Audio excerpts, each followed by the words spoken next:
come up with that the sting. Yeah. So you'll see the sting. Yeah. And then when the video, then you do whatever your voiceover is. Okay. Yeah. And it's 30 seconds and stuff. Okay.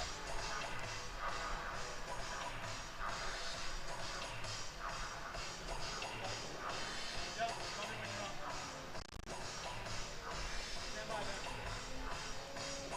Stand by, guys.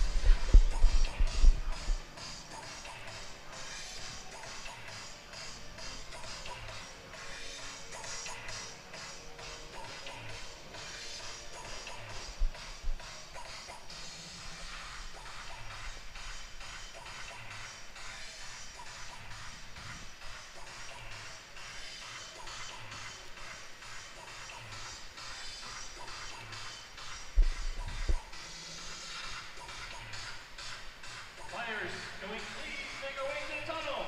All players, stand up. Please come down. Players to the tunnels.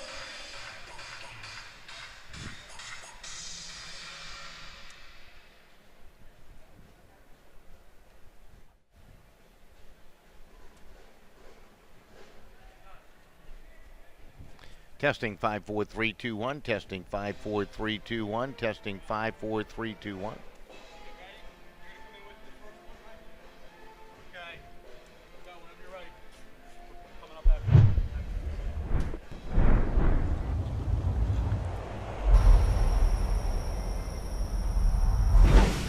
Major League Ultimate presents a first of a kind here in the city of brotherly love, Philadelphia, Pennsylvania. It's the inaugural MLU championship game between the Boston Whitecaps and the San Francisco Dogfish.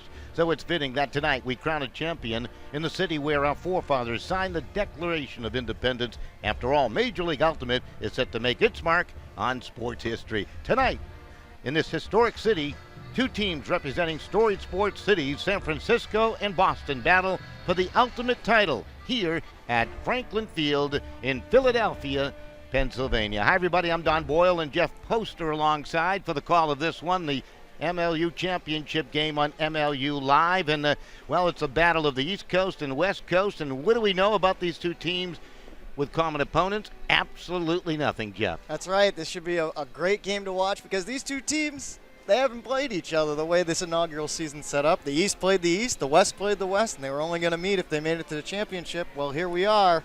Today's the day. We'll see which side of this country is really the hub of Ultimate. Yeah, you're so right. Right now, all the eyes are right here in beautiful Philadelphia, Pennsylvania at this historic facility at Franklin Field. They have refurbished the field down below. Good look at the Philadelphia skyline. Certainly one of my favorite cities.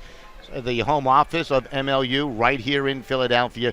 The game time temperature at about 85 degrees with a wind at about 6 miles per hour. And we've also had some rain.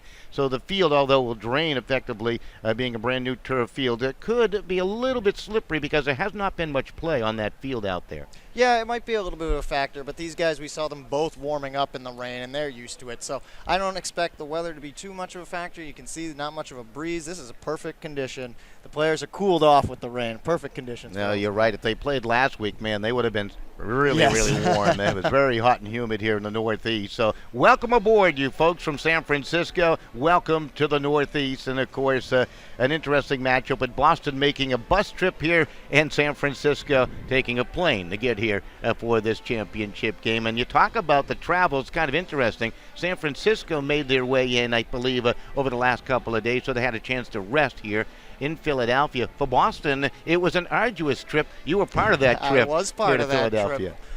It started off a little rough. Our bus was late after the first one broke down, but they made it here. It was a fun ride with most of the team. We had to make a couple stops, pick up some players along the way, but they're here and they're ready.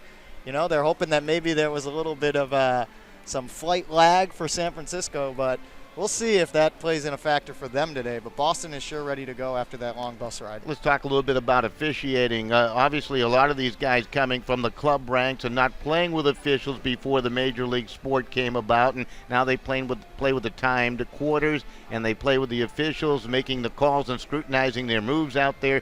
How does the officiating play into today's game? Well, it's definitely been a factor to watch all season long. Like you said, Don, players typically to this point haven't had to deal with refs. It's all been a self-officiated game. But I think so far the refereeing has done a good job in the inaugural season here of not being a huge factor. I mean, there are moments where you see them play into it, but the referees, they're ultimate players too, so they know the type of situation that they're faced in.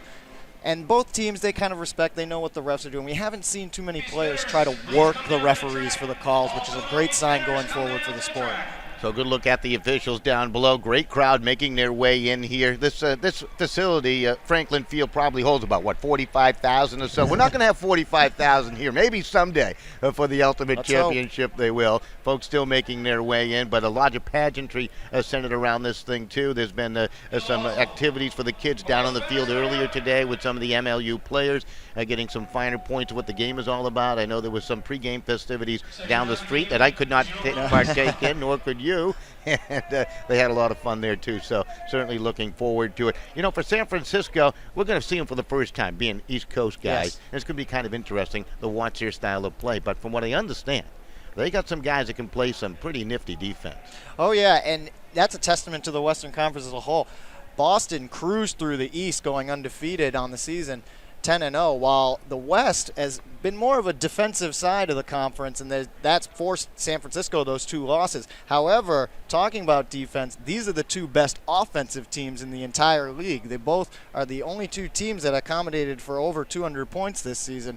So offense is still going to play a big factor, but we'll see if Boston can try and match the intensity that San Francisco is going to have on defense. Jeff, what I'm going to do is I'm going to throw all the stats out because we have no common stats between these 2 teams. This is a brand new thing taking place here in the championship game, and I love it. It's almost like the National Hockey League. They had the strike-shortened season, so, the Bruins never played Chicago during the regular year, and they met them in the Stanley Cup playoffs, and it was a terrific, terrific series. So hopefully we'll have the same here at Franklin Field. Let's take a look at the starters first for San Francisco on the offensive side of things. And, Jeff, you can kind of run that down and talk a little bit about what the San Francisco players are all about. Well, we'll see number 5, Devin Anderson.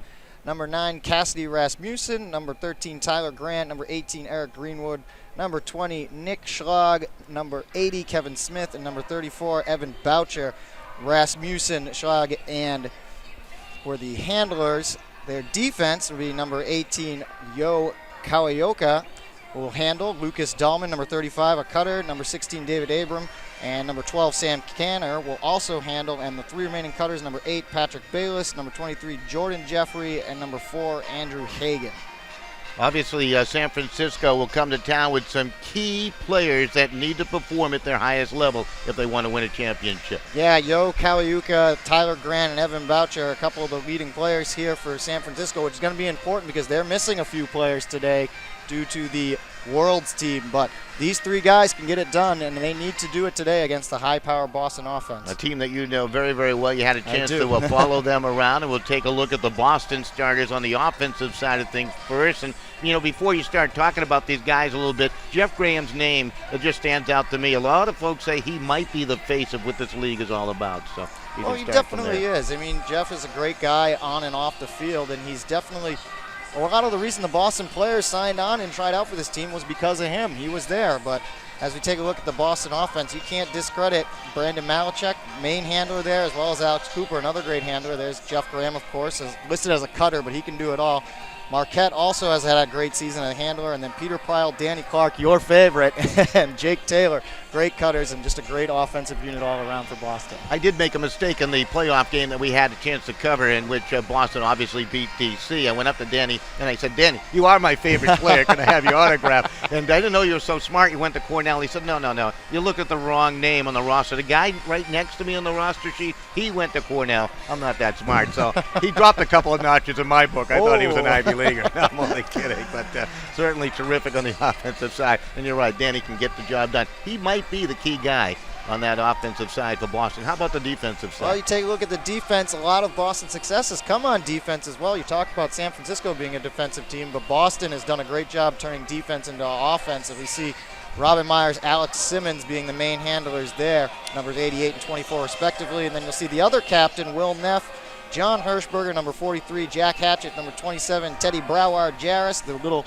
nifty throws that he's always got in there. And there's your Cornell guy, number 22, Seth Reinhardt. Those are your cutters on the Boston defense. Yeah, right, and his name is right next to my favorite guy, Danny Clark's name on the roster sheet. So being a little dyslexic, see, you can make those type of mistakes. It happens. And Danny did appreciate it, by the way, thinking that, folks think that he's probably one of the guys that is real smart in his team.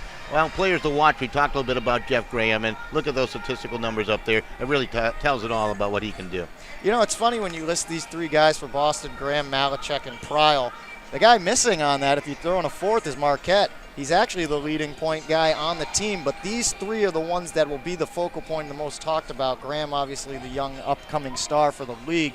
Malachek has had the great throws all around, and Pryal has had many games this season where he's just you can't get him out of the end zone, it seems. He's always finding his way there, and the three of them are going to be definitely players for San Francisco to factor in today and try and shut down. Folks still making their way in. You can see the sky's a little bit overcast behind our graphic there as we take a look at this beautiful city of Philadelphia, and I'm certainly going to get myself a cheesesteak after tonight's game. I don't know about you, but Sounds that's good. one of the things that's on my bucket list to do after this game in Philadelphia. Of course, they'll have a great after party, too, where both teams will get together, and I know they're going to display terrific sportsmanship as all the pageantry of Major League Sports being presented here in Philadelphia, part of Major League Ultimate. Keys of the game, we can talk about what needs to take place for San Francisco to win, and likewise for Boston. Want to start with San Francisco? Well, with San Francisco, they need to get on the board, and they need to get on the board quick because Boston can put up points and put them up fast, so they need to try and keep up and limit their turnovers. On the defensive side, Boston has had a couple of close games when the defense gets more involved and generated at least 11. Granted, that's tough to say with a team that's undefeated, but San Francisco does a nice job on defense. We'll see if they can create those pressure blocks and be efficient on offense. They should be able to stay in here with a tough Boston squad. You talk about the differential in styles with between the two, we'll call it East Coast League of the MLU and the East Coast League. West Coast, a lot fewer throws. It's interesting through the course of the year when you tabulate all the throws by all the teams. Really a remarkable difference in what you see on the East Coast, and how do you read into that being an ultimate player? Well, I think it's probably just a style of play that's developed in the area. Everybody kind of plays their own way, and maybe over time in the certain hubs of the world there, the style of play has gone that way, and Boston, being an East Coast team, is a very offensive, heavy team. And they'll need to do that again today, keep the pace up and just keep the gas on the pedal. Keep doing what they've been doing all season long. And they have the star power to do it with guys like Graham, Malachek, Pryal, Marquette, Danny Clark. Well, I've watched a little video of the games from the West Coast because I thought the MLU did a great job of marketing the sport, using the internet, obviously, and a lot of the games have been shown on some of the Comcast channels in different areas and the like, which is certainly get into the households in different ways. So certainly you're seeing the growth of this sport, ESPN with their highlight reels and things, and but when you talk about this game and what's going to take place here in marketing this sport, what needs to take place here today during this game? I mean, how sensational, what type of mark do they have to make in their championship appearance? Well, I think this is the perfect opportunity because this is going to be a great game. I think this is going to be a high-scoring affair somewhere along the lines. I think both teams will reach about the 20-goal plateau, and fans in sports, they love to see scoring. And these are two teams that can get it done. And the general sports fan that doesn't know a lot about it, if they can see those flashy plays, which given the two teams out there today, that'll definitely help, as this is a very fast-moving sport on the rise. And this is a great opportunity to get this out to the casual fan or the new fan to see exactly what Ultimate's all about, and these are the players you want to watch to see what it's all about. Well, certainly looking forward to just a terrific night. It's the MLU Championship game right here on MLU Live. Both teams will be making their way onto the field momentarily. We have some work to do, and we'll be right back with more of our pregame show. You're watching the MLU Championship game, Boston and San Francisco on MLU Live.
Welcome back here to Franklin Field. Right now the coaching staff for San Francisco being introduced, and great segue for us. We can talk about the coaches, of course, of both these teams, San Francisco and Boston.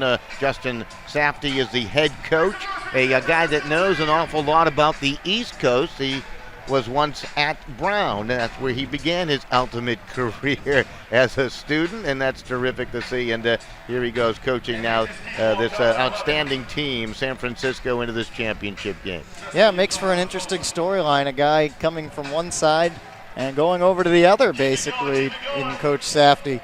And he's done a nice job this season. He's done a great job, especially San Francisco's is a team that's come over a lot of deficits this year, and he's done. That's a credit to his coaching on the sideline of being able to make the right calls and call the timeouts where they need to be. So a very knowledgeable coach and very heads-up kind of guy that knows exactly what needs to be done and when.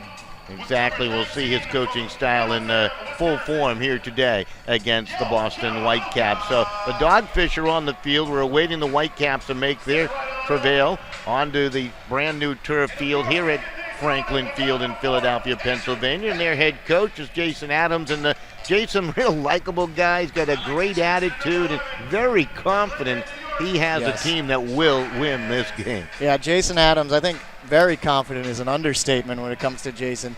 I talked to him on the bus before he came down, and he doesn't want to sound cocky, he said, but he feels that Boston's going to come in here and they're going to win. That's what he said. We're going to come in, we're going to win. And he's got the pedigree to do it too. Currently also the coach at Northeastern with the women's team. But Jason is one of the reasons that Jeff Graham, who's also listed as a coach for Boston, was here. The two of them have partnered up in a nice way and just brought this team along. Obviously, a lot of these guys in Boston, they could probably just go out there and play without the coach, but it's nice that Jason and Jeff have done such a good job with them and leading this team on and off the field. And just like you said, Don, just a great guy, and he is very confident in his Boston squad. No, you're so right. I know there's a lot of newcomers to the sport gravitating to this championship game and watching on MLU Live. Eastern Conference of the MLU made up of the Whitecaps, the Boston Whitecaps, the Washington, D.C. Current, who played the Whitecaps in the playoff game, the New York Rumble, and, of course, the Philadelphia Spinners. And on the West Coast, you have the Dogfish, the Rainmakers, Nighthawks, and the Stags. Of course, representing San Francisco. You can help me with this. Vancouver, Seattle, and Portland. And Portland, that's right. So, and also some interesting rules and regulations concerning the MLU.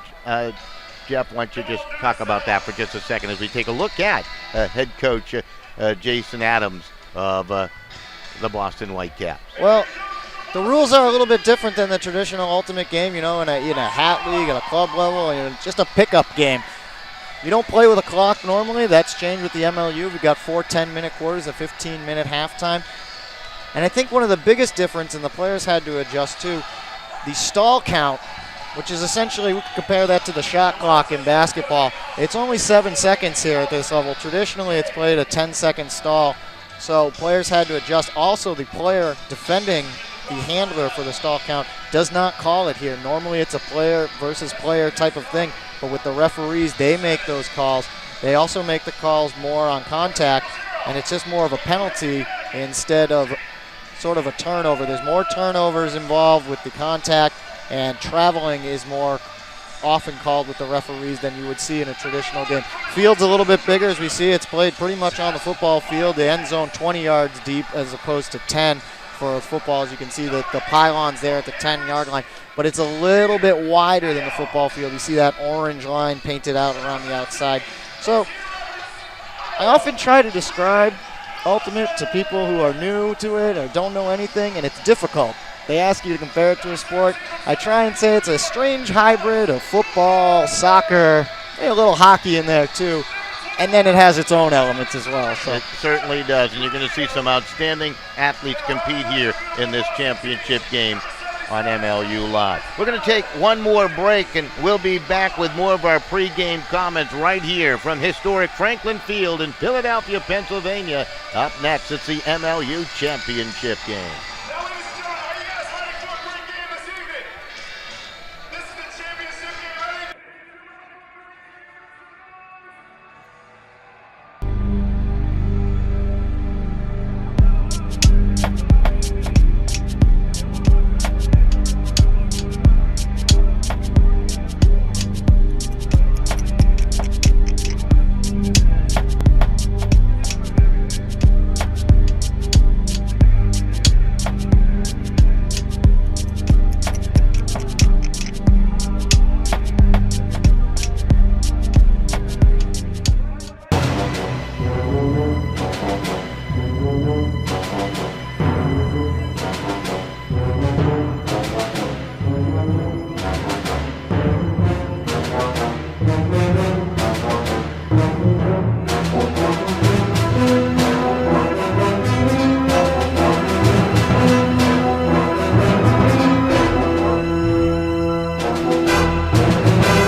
Back here at Franklin Field. Did you know that they hold the pen relays right here at Franklin Field? And one of the public address announcer down below going over some of the historical points of this facility in its long, long life. And way back 1970, I think it was, the first Monday Night Football game right here. That's amazing, with Philadelphia Eagles playing, and Howard Cosell had something interesting going on when he was here. Take a look at the sign for the pen relays down below. And, of course, we're getting ready for this one. I think the Quakers also play their home football games right here, all part of their Ivy League schedule. As I know we're going to have the national anthem upcoming in a bit. There's a great halftime show in store, not only with our highlights of the year, but a great string quartet, I believe, right down on the field. Not practicing, but playing for the folks out there. They've been practicing prior to all this, and they sounded great. So it's just going to be a great night. Looking forward to it. You know, what's on your mind as you made your travel from the Boston area here to Philadelphia? What were you thinking about concerning this game? Oh, boy. Well, I'm just, like we've been talking about, I'm just very curious to see how the two teams, I think there's going to be a feeling out period. Two teams that haven't played each other. I'm just curious how the game is going to flow. You know, you've got, like I said, they haven't played each other, but the players being, you know, playing in so many years at club levels and tournaments, they're familiar with each other, but not in this setting. So it'll be interesting to see how long it takes each team to adjust to one another and who will be able to adjust faster and be able to take that and use that as their advantage. Some of the activities continuing down in the field. You can see the crowd still making their way in. Been very impressed with this crowd that's coming here to watch this game. And, you know, the reason why I kind of point to that is that I think it's important for this league and its growth, obviously, to have fans come on out and to present it in such a venue, in such a wonderful city. And I know there's been folks have made bus arrangements to travel from Washington, D.C. as part of a group to come up and witness this inaugural game in the MLU. Just as an example, is just terrific for the sport overall. Yeah, it's great, especially that you see the other teams. They might have been eliminated by these two teams from playoff contention or in the playoffs at all, but they're still here. We see the Philadelphia Spinners out there playing host for the teams. We saw a lot of the D.C. Current guys organize that fan bus up from D.C. I know Waveborn, as a sponsor, organized a little bit of a party bus to come down here for the game. So it's great that there's been such a community here involved getting fans out.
Well, just terrific rendition of the national anthem by a little young lady over there. Certainly did a terrific job, and gave me a little bit of a chill. So great beginning here as we settle in for the start of this MLU championship game. They give out a lot of awards, and we'll talk about that throughout the broadcast, recognizing players from the East and the West that help out with promoting the sport, and obviously helping out different charities within their community, and that's one of the outreach programs. You see each of these teams taking the responsibility to be part of their local community, which is terrific, Jeff.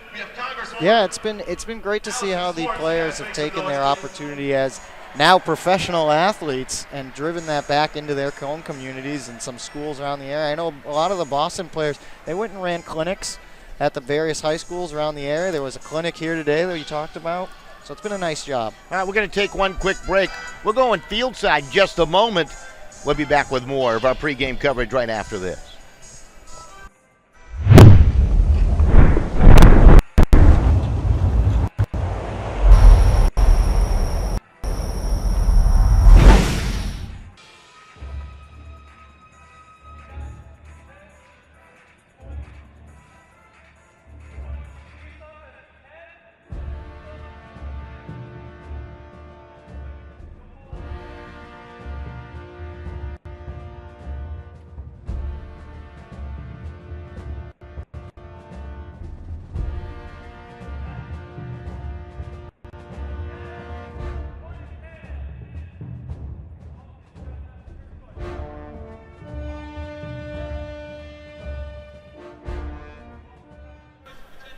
Back here at Franklin Field, we go down to the field. One of the outstanding players for the San Francisco representative, Cassidy Rasmussen, down below with Antoine Johnson. Take it away, Antoine.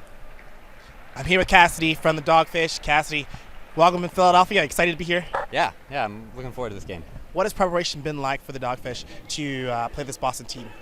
We've watched a lot of film against the games against the teams here on the East Coast, kind of get an idea of what they like to do on offense, and then on the turn, how they're going to set up their defense and what we're going to do to get some breaks. Now, this is an undefeated Boston team. Would you guys be the first team to beat this amazing team that everyone's talking about? I think we have a good shot at it. We lost only 2 games this season, both of them a little bit shorthanded. So we're a little shorthanded today, but I think we got the people we need to give a good game. Well, the sun just came out, so hopefully it's an omen that you guys will win this. Yeah, good luck, brother, definitely. Back to you guys up there. Antoine, great job down below. Cassidy Rasmussen hustling back to his team's huddle on the far side. We're just about set to get this one going. Once again, we can just talk briefly about the keys for Boston.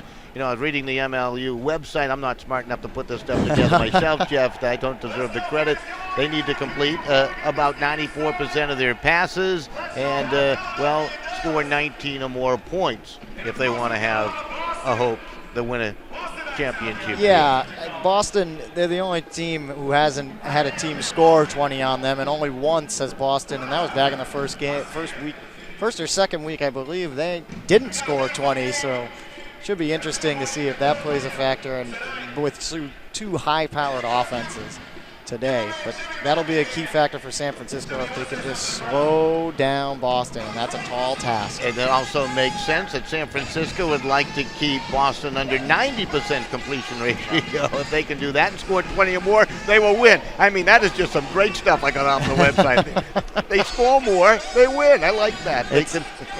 Hey, just like any other sport, it's pretty basic in that aspect. As Absolutely. long as you don't create those turnovers, you can win the game. All right, we're just about set to get going. The Boston Whitecaps in the light blue uniforms with the white shoulders, and the Dogfish down to our left-hand side. They are in the, looks like almost like a purple color uniform to me with the white numerals on the back side there. Your eye's much younger than mine, Jeff, so you can certainly figure that all out as we settle in for the first pull. Teddy Brower-Jarvis.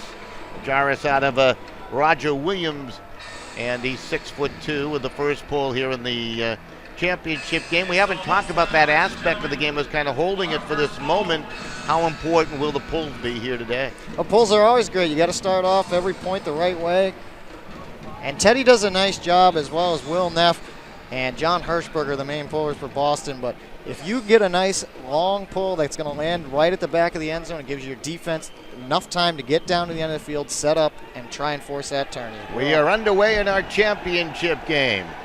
And the disc will float on down, and it will be controlled by the Dogfish as they will start first with the ultimate disc, and they play it up the field. Let's see if they're going to try to go long down the field to work a short game here against Boston. Really a feeling out process in the opening quarter. Yeah, I don't expect a lot of scoring here in that opening quarter, as both teams not too familiar with each other, so we'll see exactly what San Francisco wants to do here on offense, as they're working the very short throws right now. So Dogfish on their first foray. They work it to the sideline. Some great defense on the far side will break that up. Was that, you pick up the number? I couldn't really pick it up on that far side for Boston. That's Teddy Brower-Jarvis, the man who started it off with the pull. Nice layout D there for TBJ. Good defense for Boston. So they come up with the first defensive stand. And now they're on the offensive side. This is one of the unique things about this game. You're listed as a defensive player, but all of a sudden you become an offensive player. Long huck downfield by Brower-Jarvis, and it's going to be caught, and it's in for the first score. And Boston will take the early 1-0 lead on a gorgeous huck down the middle of the field. And boy, they can strike so quickly. Well, that was one of the keys to the game. Push the pace for Boston. They did it just right there. And Teddy Brower-Jarvis did that. Pretty much that whole point, he was a big factor in. He starts it off with the pull. He makes the defensive stop right at the goal line, and Seth Reinhardt with a nice run. Reinhardt out of Cornell, 6'3", using all of that height. They'll haul it on in, and it is quickly 1-0 Boston, really on their first offensive touch. So now they'll send another pull in the opposite direction from left to right. What a beautiful, beautiful play. Good way to start things off. Boston, you saw Seth Reinhardt. He's pretty pumped up after that play, and they got to feel confident getting going here in the early part of the game. So Reinhardt with the grab, Brower-Jarvis with the helper on a magnificent huck downfield. Perfect weather conditions when you talk about the lack of wind. We've been in some locations where the wind has really played havoc with the flight of the disc. That one's going to go out of play. And now a shorter field to work with for San Francisco. They've turned it over once already. They tried to work that sideline, and they just ran out of boundary, really, on that turnover. Well, they did work up the field pretty quick. Boston gave them a chance to work it into the end zone right away. They just kept going, and they couldn't just punch it in right at the goal line. Rasmussen will start the play. Now it's Boucher to control, and they're going to just dump it on back to Rasmussen. Rasmussen's going to huck it downfield as they're going for the long bomb to Dahlman. Dahlman trying to chase it down, reaching for it in the defense of Von Ander, actually of Sean Doherty got back there to swat it away. Great recovery by Doherty. Yeah, nice job there by Doherty. He was way behind the play at first as it was going over to Dahlman, but Doherty caught up with him. There was some contact on it, though, so not a clean block, but it'll still give Boston's defense a chance here. That's right. They all get a chance to get back and settle in and maybe create a turnover, and they will not, as that is thrown in by Dahlman for the score, and San Francisco has knotted it up here at 1. So scoring was Greenwood, Eric Greenwood out of the University of Oregon, and now we are tied at 1. Well, Boston's defense got the chance, but San Francisco does a nice job here as we see it again. Dahlman, he works, he makes a couple of fakes, Doherty can't get around, and then Greenwood with a nice cut gets away from Miller, and Robin Myers the only one trying to come up, and he gets a little too late. Greenwood in for the score. So will be the first pull of the game by San Francisco from left to right. As we are tied at 1 early on here. Well, you're expecting a high-scoring affair, Jeff, and we may have that here the way things are going right now. A little flick of a huck. They want to roll it down and get that defense down there quickly. So interesting characteristic and different type of huck style that we've seen from East Coast teams there displayed by the Dogfish. And now Boston's chance on the offensive side. Marquette, one of the outstanding players to watch. That was Danny Clark with a touch to the far side. And we get a quick whistle and procedure called. Or is it going to be a push on San Francisco? I think they're going to back it up. They're going to call procedure. Travel. Yeah, that's what it should be. Pryle a little too much movement with his feet there. This is an aspect that San Francisco is going to try to do. We saw the last pass from Clark to Pryle. They want the disc in the hands of Clark, Pryle, Zid. Guys like that are not listed as handlers back far away from the end zone. This is Pryle of control, fakes a pass into the end zone. Now he'll dump it back, and they'll slow things down here a little bit. That's Graham will go cross field as they are very confident reversing it with that pass taken there by Taylor. Jake Taylor's feed to the sideline, and it's in for the score of the Pryle. So Pryle will score. Taylor did a nice job of, I think, slowing the folks down there defensively from San Francisco with his motion after his toss, and then the easy catch on the back edge for the score. Yeah, point for Pryle there. But Boston did a nice job swinging it around. Jake Taylor was poached all alone on that far sideline. You see him handling starting there, but he gets it over to Marquette. Marquette sees a cutting Pryle, and Pryle, easy grab, but it was a nice swing there to get it to the open Taylor to set things up for Boston. So Boston opens up a 2-1 lead here early on, and San Francisco have not had an answer yet defensively, and they're a team that comes with the high marks with their defensive game, so it'll be interesting to see if they can change things around here against the Whitecaps. Whitecaps lead it 2-1 early on, and the pull by Hirschberger down the field this time. And here comes San Francisco with a chance. Rasmussen, they lay it out near side to Boucher. See the defense displayed here by Boston. Looks like right now trying to go man-to-man, Jeff. Yeah, you'll see that more so often as just in the early goings. Drew Kim with a nice catch in for the score. Boy, did he time that leap beautifully to make the catch, and we're tied at 2. So San Francisco making it look easy offensively early on. Yeah, and I think we're seeing a bit of an issue on both teams. The players don't know in this man-to-man individually who they should be matched up with. As we take another look here, is a great throw down the sideline there. It floats just enough, and jumping and timing out his leap was Kim. Great job there. Quick score for San Francisco to keep up with Boston. Tell you what, Drew Kim played much larger than 5'11" the way he made the leap for that disc and the score. So tied at 2. 6:57 remaining here in the opening quarter of play. Folks enjoying all the action, and really still a feeling out process. And I think you put that very eloquently there with your comment a moment ago. Who's going to cover who? You really don't know yet. Yeah, it's always difficult, especially when you're playing man-to-man and you're not sure who the speedy guys are, who their cutters are exactly what they're gonna do. As we see the double team, nicely done there for San Francisco. Cooper will hammer it back to Jake Taylor, out to the right side now to Graham. Graham guarded very tightly by Hagan, and he uses a sideline Pryle. Pryle with a fake of a flick, and they try to mark him so they can't do that little dump pass there, so he had to feed it ahead to Cooper. Cooper's been all over the field. Now the hammer comes near side to Taylor with a lot of space. Taylor's doing a nice job hanging back and staying open so that Boston always has that dump player to go to. Thought that was the key on their last goal was his type of play there. Ooh, great fake by Malachek. Absolutely, Malachek.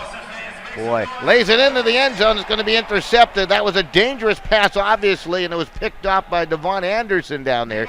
And that is a big interception and a turnover for San Francisco and a chance to take the lead here in the opening quarter. You don't see that too much against a guy like Malachek, so San Francisco's got to take advantage here.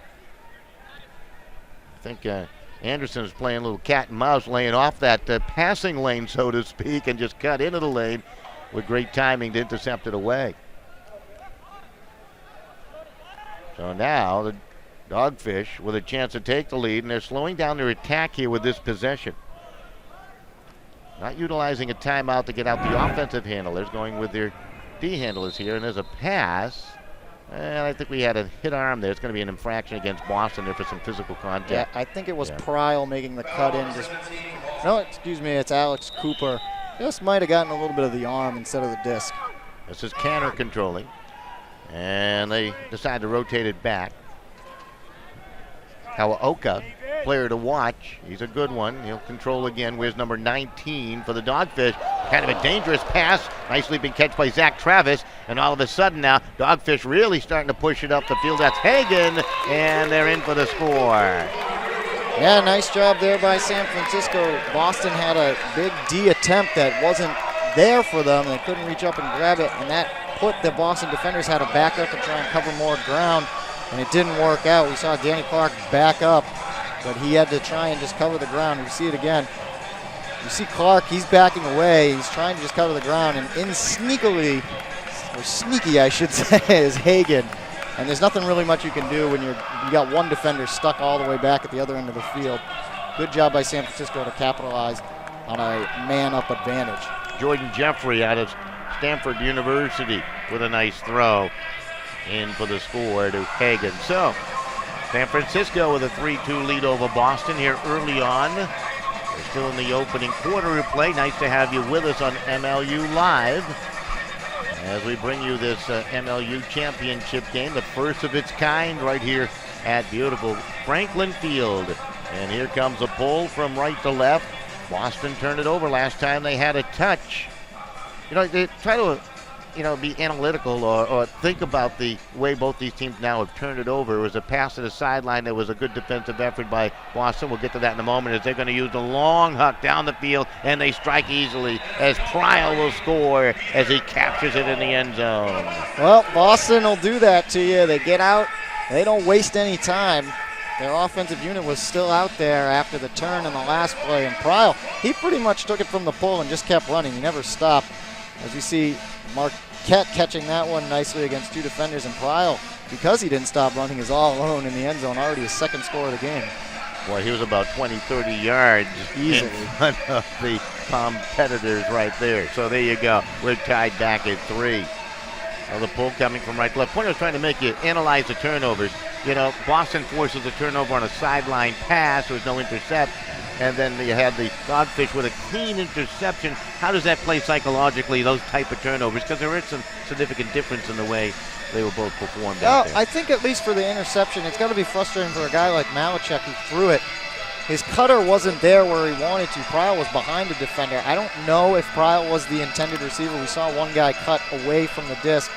But it's got to be tough when you think you've got a perfect throw and there's the guy in the other jersey waiting for it. The layout D is just amazing defense that there's not much else you can do. So mentally, I think these guys are good enough to get over it. Great D right there by Will Neff. Absolutely. As he swatted it down, and now they score. So Neff, that was surprising. That came from out of nowhere, and all of a sudden, Boston has the lead back at 4-3. So you talk about the blocking ability of San Francisco. How about Will Neff? Will Neff, captain of the defense for Boston. Will Neff is also the tallest guy on the team. He's got such long, I think Hirschberger might be an inch taller, but still, Will Neff, he's got really long arms, and he can get down there nicely on the defensive end and swap passes away. You see it You've got number 9, Rasmussen, trying to get around Neff. He can't. And Neff's just got to take one step back, and Simmons is waiting there for him. He's like, give it to me, I'm right here. So Alex Simmons out of Wisconsin-Madison with the goal. They make it 4-3. And we'll have the pull here from left to right as the Whitecaps are back on top. Bit of a seesaw battle here in the opening quarter of this MLU championship game, and the Dogfish now with a chance. They lost 2 regular season games, coming in with a regular season record at 8-2 overall with their playoff victory, 9-2. The Whitecaps went unbeaten in the Eastern Conference at 10-0. Of course, won their playoff game, coming in at 11-0.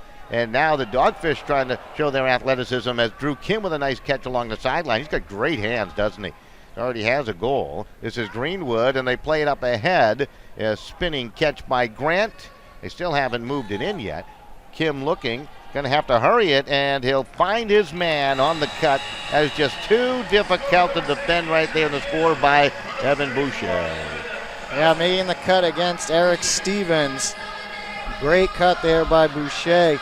And San Francisco is showing that they have the speed and ability to keep up with Boston here. They're scoring on the quick strikes, too. That was a very fast point. Well, we've had an interception. We've had a block for turnovers, a nice layout D, and some pretty good offense also. We've seen it all. Yeah, we really have, and that was a quick strike there. Nice cut there. They gave Kim the space to work with as a handler, not too much pressure defense. So Boston kind of giving up that point with the good cut and the time for Kim.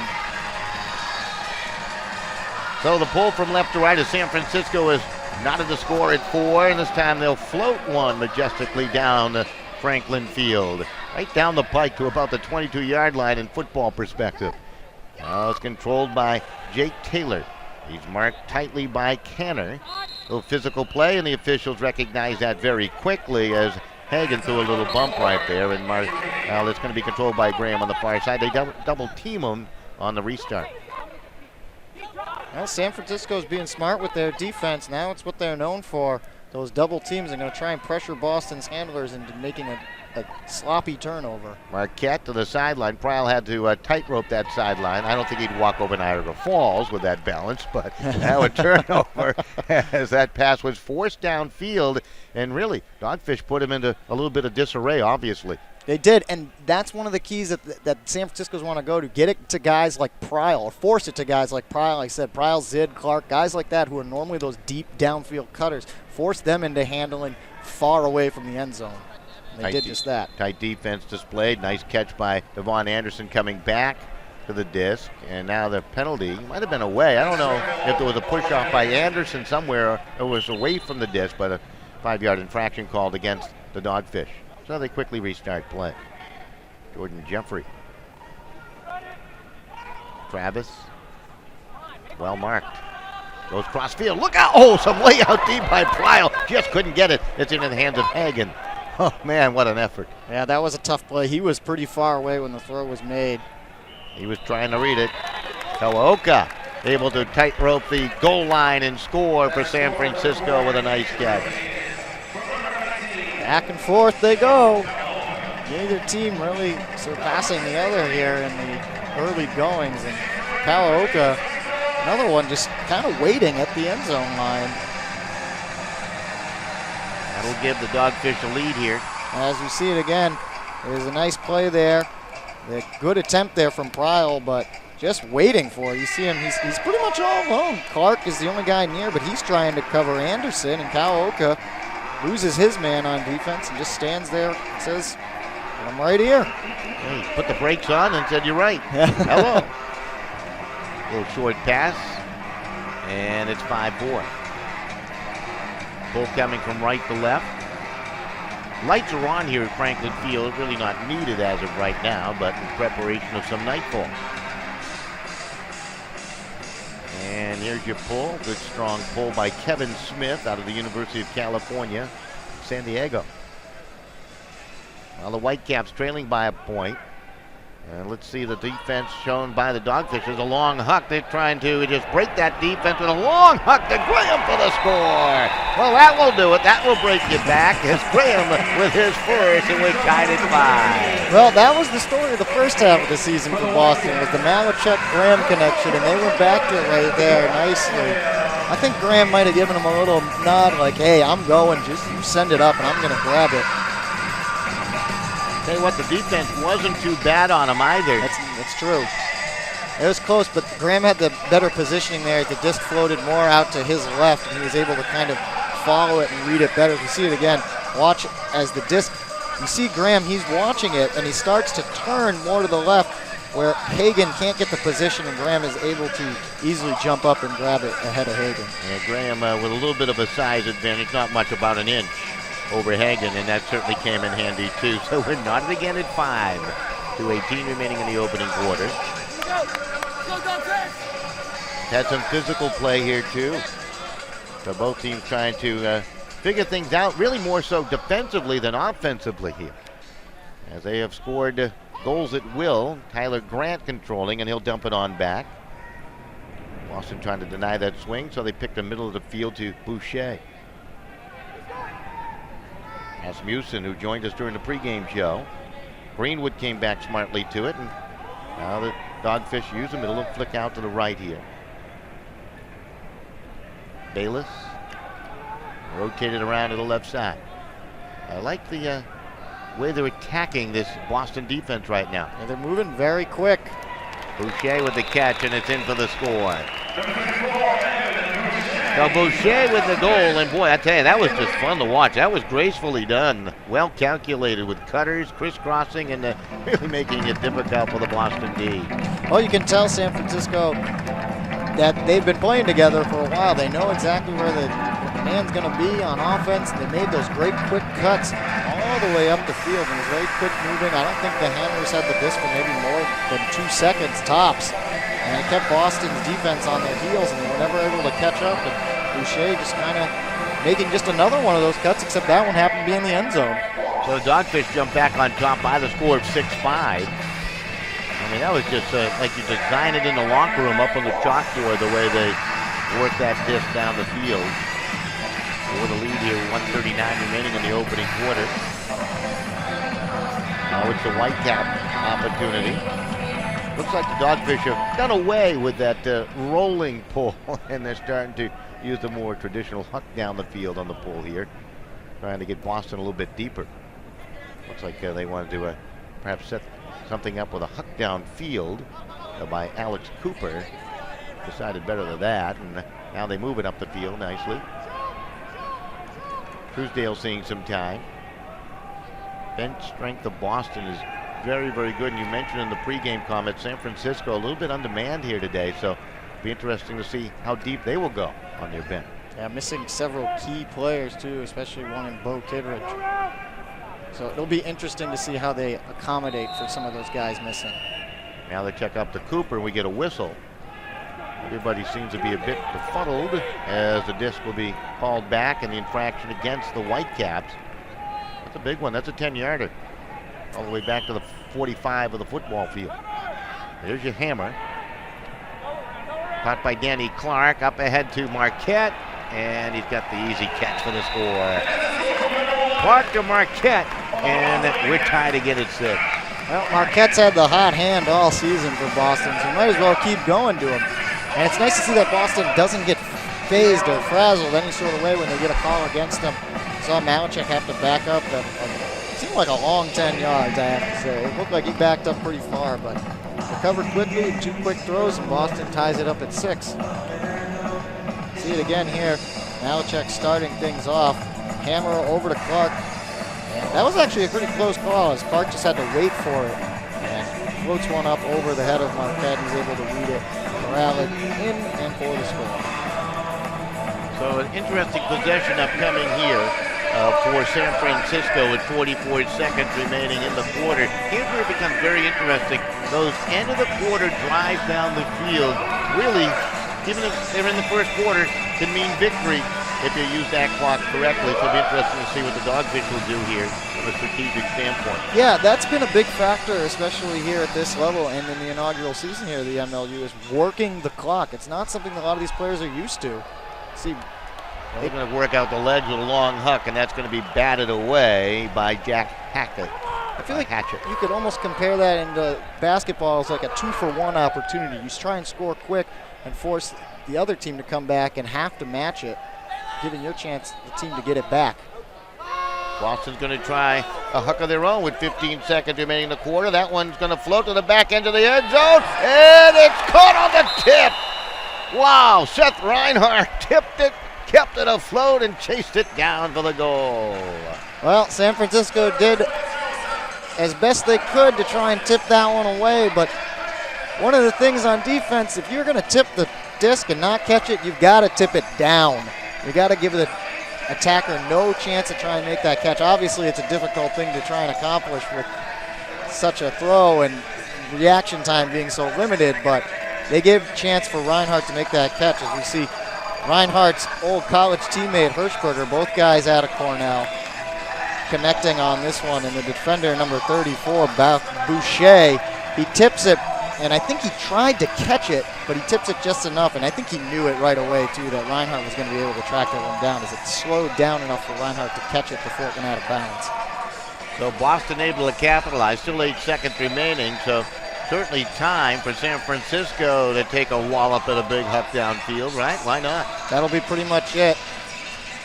Boston will pull it downfield. San Francisco will leave one, maybe two guys back to handle, and they're just going to send everybody else deep. Well, Gar is trying to get that as deep as he can to make that huck very, very difficult, and that one will float into the end zone. Good, strong huck. Flag will pick it up.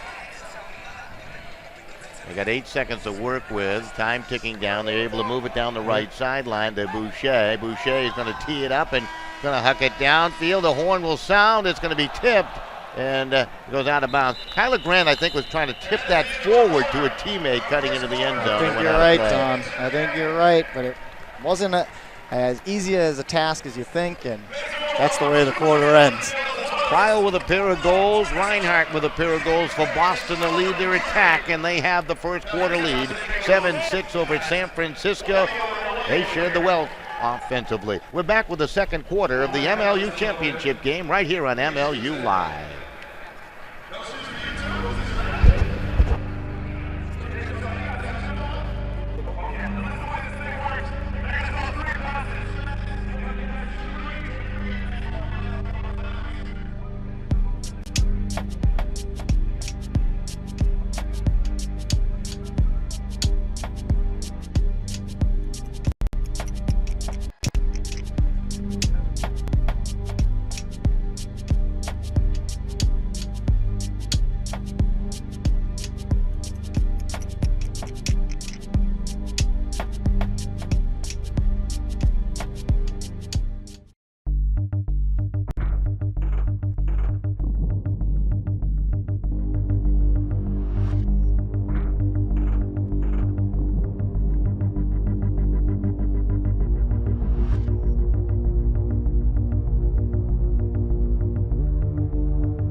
Kind of an interesting commercial at the end there. 8 teams, choose your side. Now you only have 2 to choose from, Boston, or will it be San Francisco to win the championship?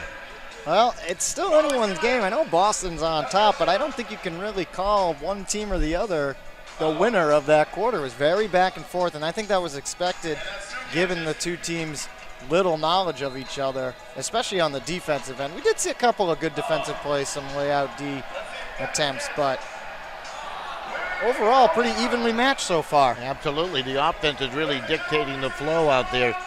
You've seen Boston try to break the back of San Francisco with a long huck down the field, and it worked to perfection when they needed it. San Francisco using that short game attack downfield, methodically moving it around, a lot of cutting going on in the short passes, and they were very successful with that. So interesting styles of play. Two very different styles of play, and like you said, Don, it's worked both ways, and I think both teams feel confident enough to switch to the other team's style of play, and we'll see if these two styles maintain the same kind of flow as they did going forward. We'll see if San Francisco sticks with the short game and Boston continues to huck it down the field. So importantly, Boston will receive the pull here to start the second quarter, so they get a chance to build their first 2-goal lead with the pull coming from right to left from San Francisco. And that is Jordan Jeffrey with the disc in hand, ready to pull it downfield. Kind of a big moment here when you think about it. Boston has not enjoyed a 2-goal lead. Neither team has enjoyed a 2-goal lead. It's been a seesaw battle. And both teams have had their opportunities to go up 2, but it's not in the cards yet. Malachek will play it to the middle of the field. The offensive threat's out there for the Whitecaps now. It's to the near side to Zid. Zid will just lay it up nicely. That's Danny Clark. They try to guard him tightly. Look at that little coy defense there. They try to roll into a double team on him, but he smartly played it back to Graham, to Marquette. And up ahead, piling for the score. Nice work by Boston on the reverse. It set it all up. Yeah, well, there it was. The team's kind of switching styles right there, at least so far for Boston. They went with the short game and a very quick moving passes up the field. And Pryor already with the trifecta, his third score of the game. Boston did a nice job to start the quarter off there. So the Whitecaps open up their first 2-goal lead, and we'll take another look at that one. Yeah, we saw pretty much everyone on the Boston offense involved in this one. We saw Malachek, Cooper, Graham. They all got in touch, and Zid as well. We haven't seen him a lot so far today, but Zid a couple of nice plays, and Pryor, the one who capitalizes in the end. So Boston with a 2-goal advantage now at 8-6. The flags high above Franklin Field, not moving at all. They're kind of stale right now here in the grand city of Philadelphia, Pennsylvania. So now a big opportunity for San Francisco to flex their offensive muscle and to get right back into things. One of the things teams do not want to do against this Boston squad, and once again, you and I have had that advantage, and we can make no bones about it. When teams fall behind by 3 and then it's 4 against Boston, you got to change your game plan. That's just when they eat you up. So very big possession. In my estimation, it's early in this game, but still a big possession here for San Francisco. But at the same time, San Francisco's used to being in that situation. They've come back a few times in the regular season, a couple of 6-point deficits they've come back to win. So we'll see. Long way to go. Yeah, they worked the short. That was a great catch, boy. That was Boucher. That was clever. That disc was drifting away as he was going in the opposite direction. That keeps it alive here for the Dogfish, and they're going to huck it down the field along the sideline, and it's a running catch. Yes, Pat Bayless. What a catch there by Bayless. His defender, I believe it was Horwitz, kind of gave up on it and caught it, but he was just out of bounds at the end. Still a great way to lay out and make that catch. Good effort. Say went out of bounds. That's a tough break. He deserved that one.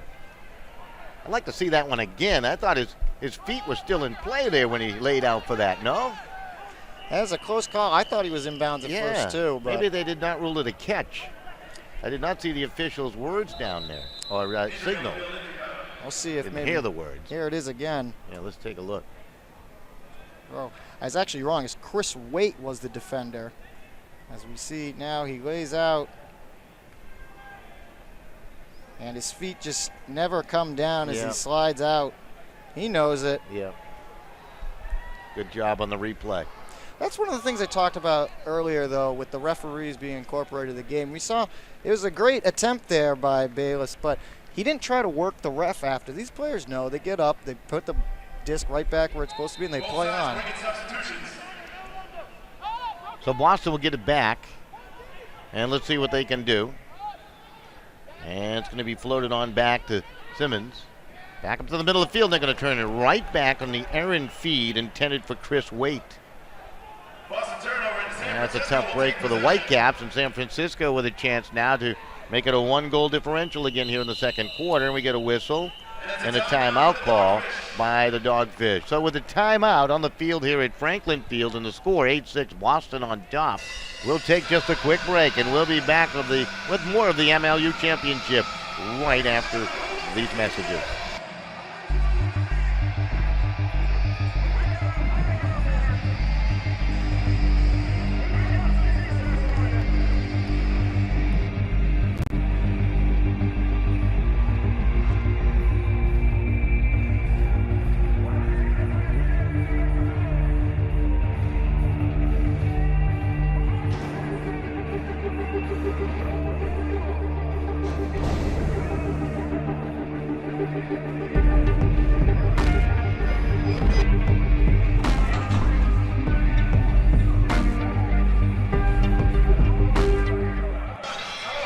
Well, pretty good timeout as we take a great look at the gorgeous city of Philadelphia and their outstanding skyline as we're inside Franklin Field.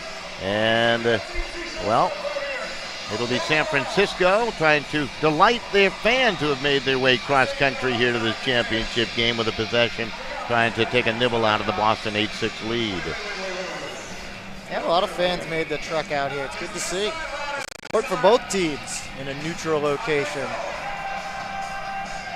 So the Dogfish will get it back. Now, 2 occasions, I believe, for Boston to try to open up a 3-goal lead. They have failed at that. And now another chance here as they work with a stack out front there.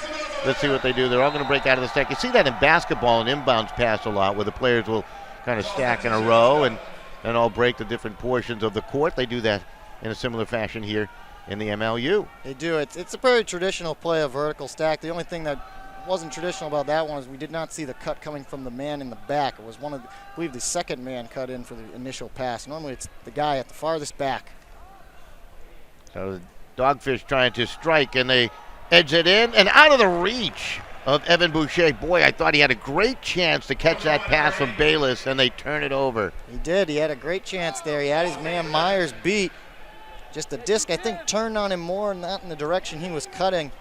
Don't think the wind was much of a factor still, but Boston will get a chance. So now we get a little lull in the scoring here in the second quarter. The defense is taken over. And there you go. Just a pass that was behind the intended recipient, Casey Turp. And here we go. Dogfish will get it back. Going back to that vertical stack again. And there you go. That time the cut came from the back and Drew Kim. A little fake of a pass by Grant. Being marked, forced to dump it on back.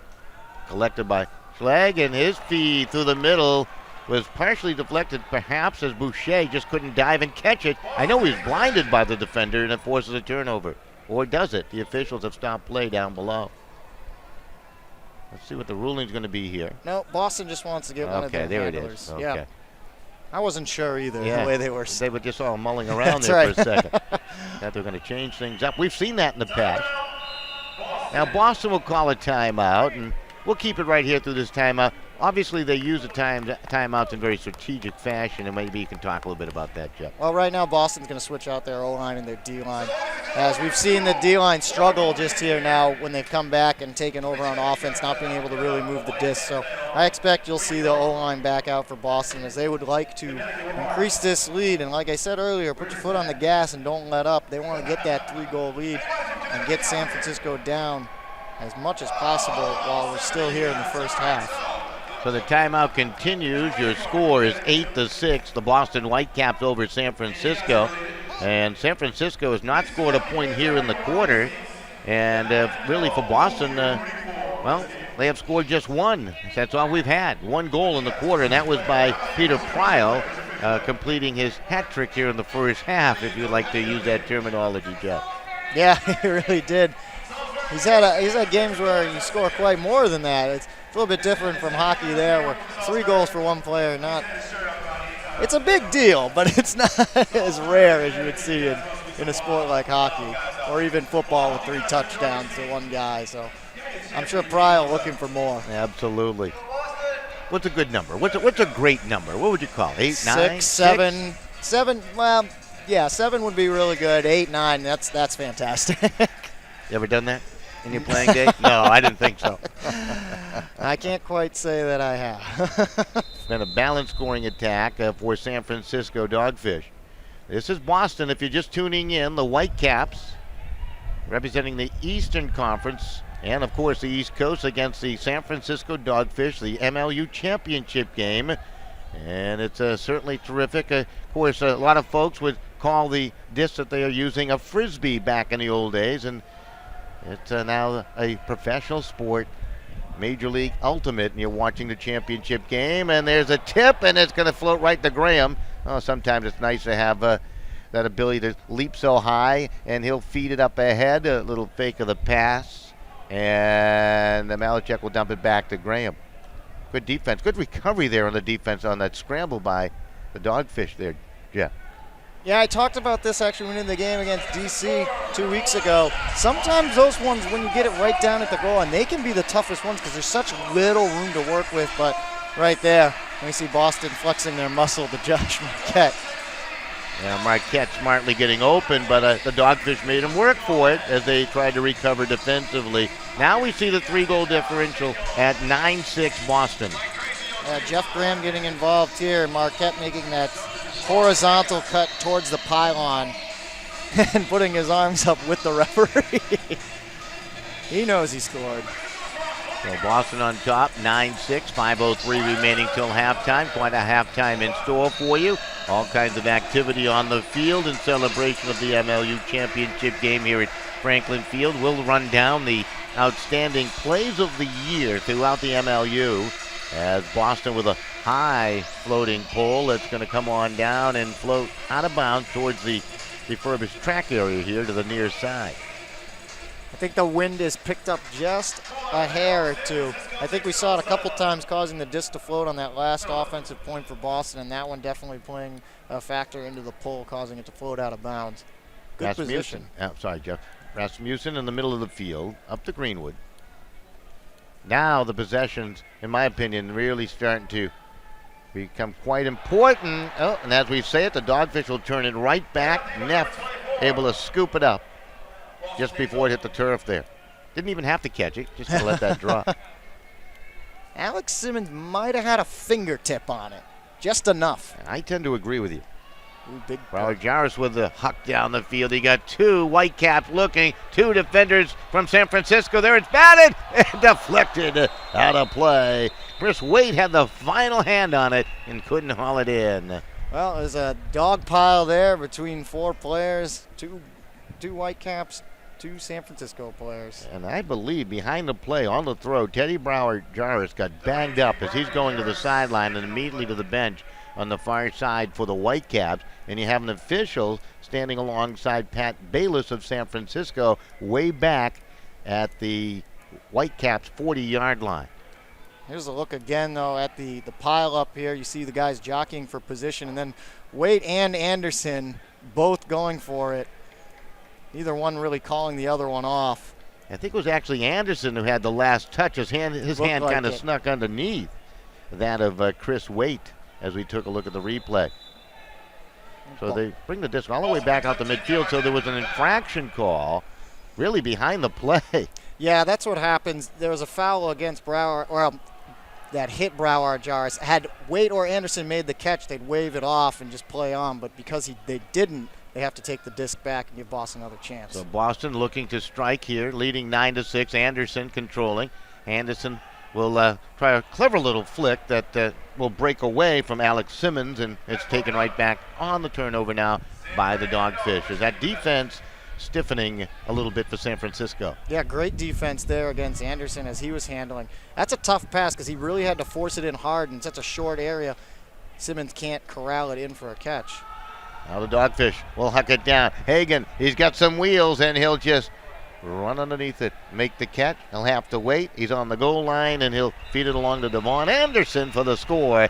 And that is the first goal of the quarter by the Dogfish, and it makes it 9-7.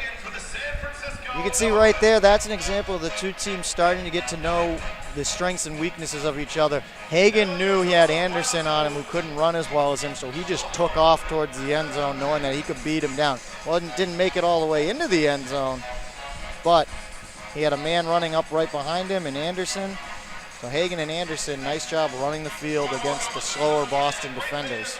Dogfish had gone 6 minutes and 32 seconds of this quarter without a score, and they went over a minute to end the opening quarter without a score. So, boy, they had not found the sweetness of the end zone in quite some time, nearly a full quarter.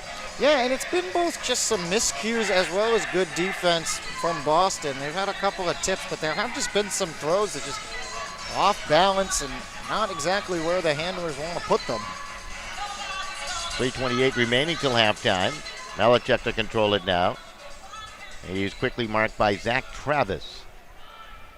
Pryles had a big first half. We'll dump it on back. This is Cooper.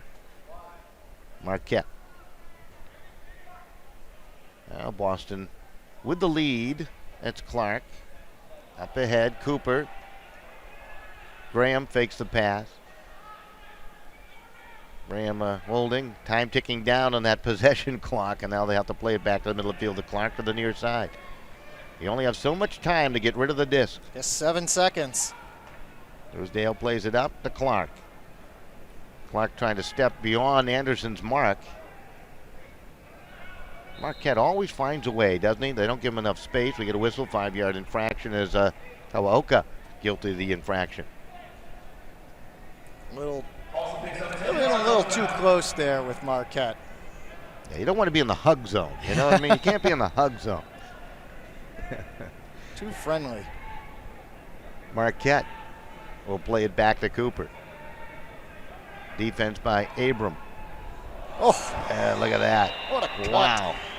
And a score for Boston. They open up now a 3-goal lead at 10-7 as they're back on top by 3. Well, that's textbook ultimate there for Josh Marquette. He dumped it back knowing that he had a better handler waiting for him, and he takes off, makes a precision cut. So 10-7.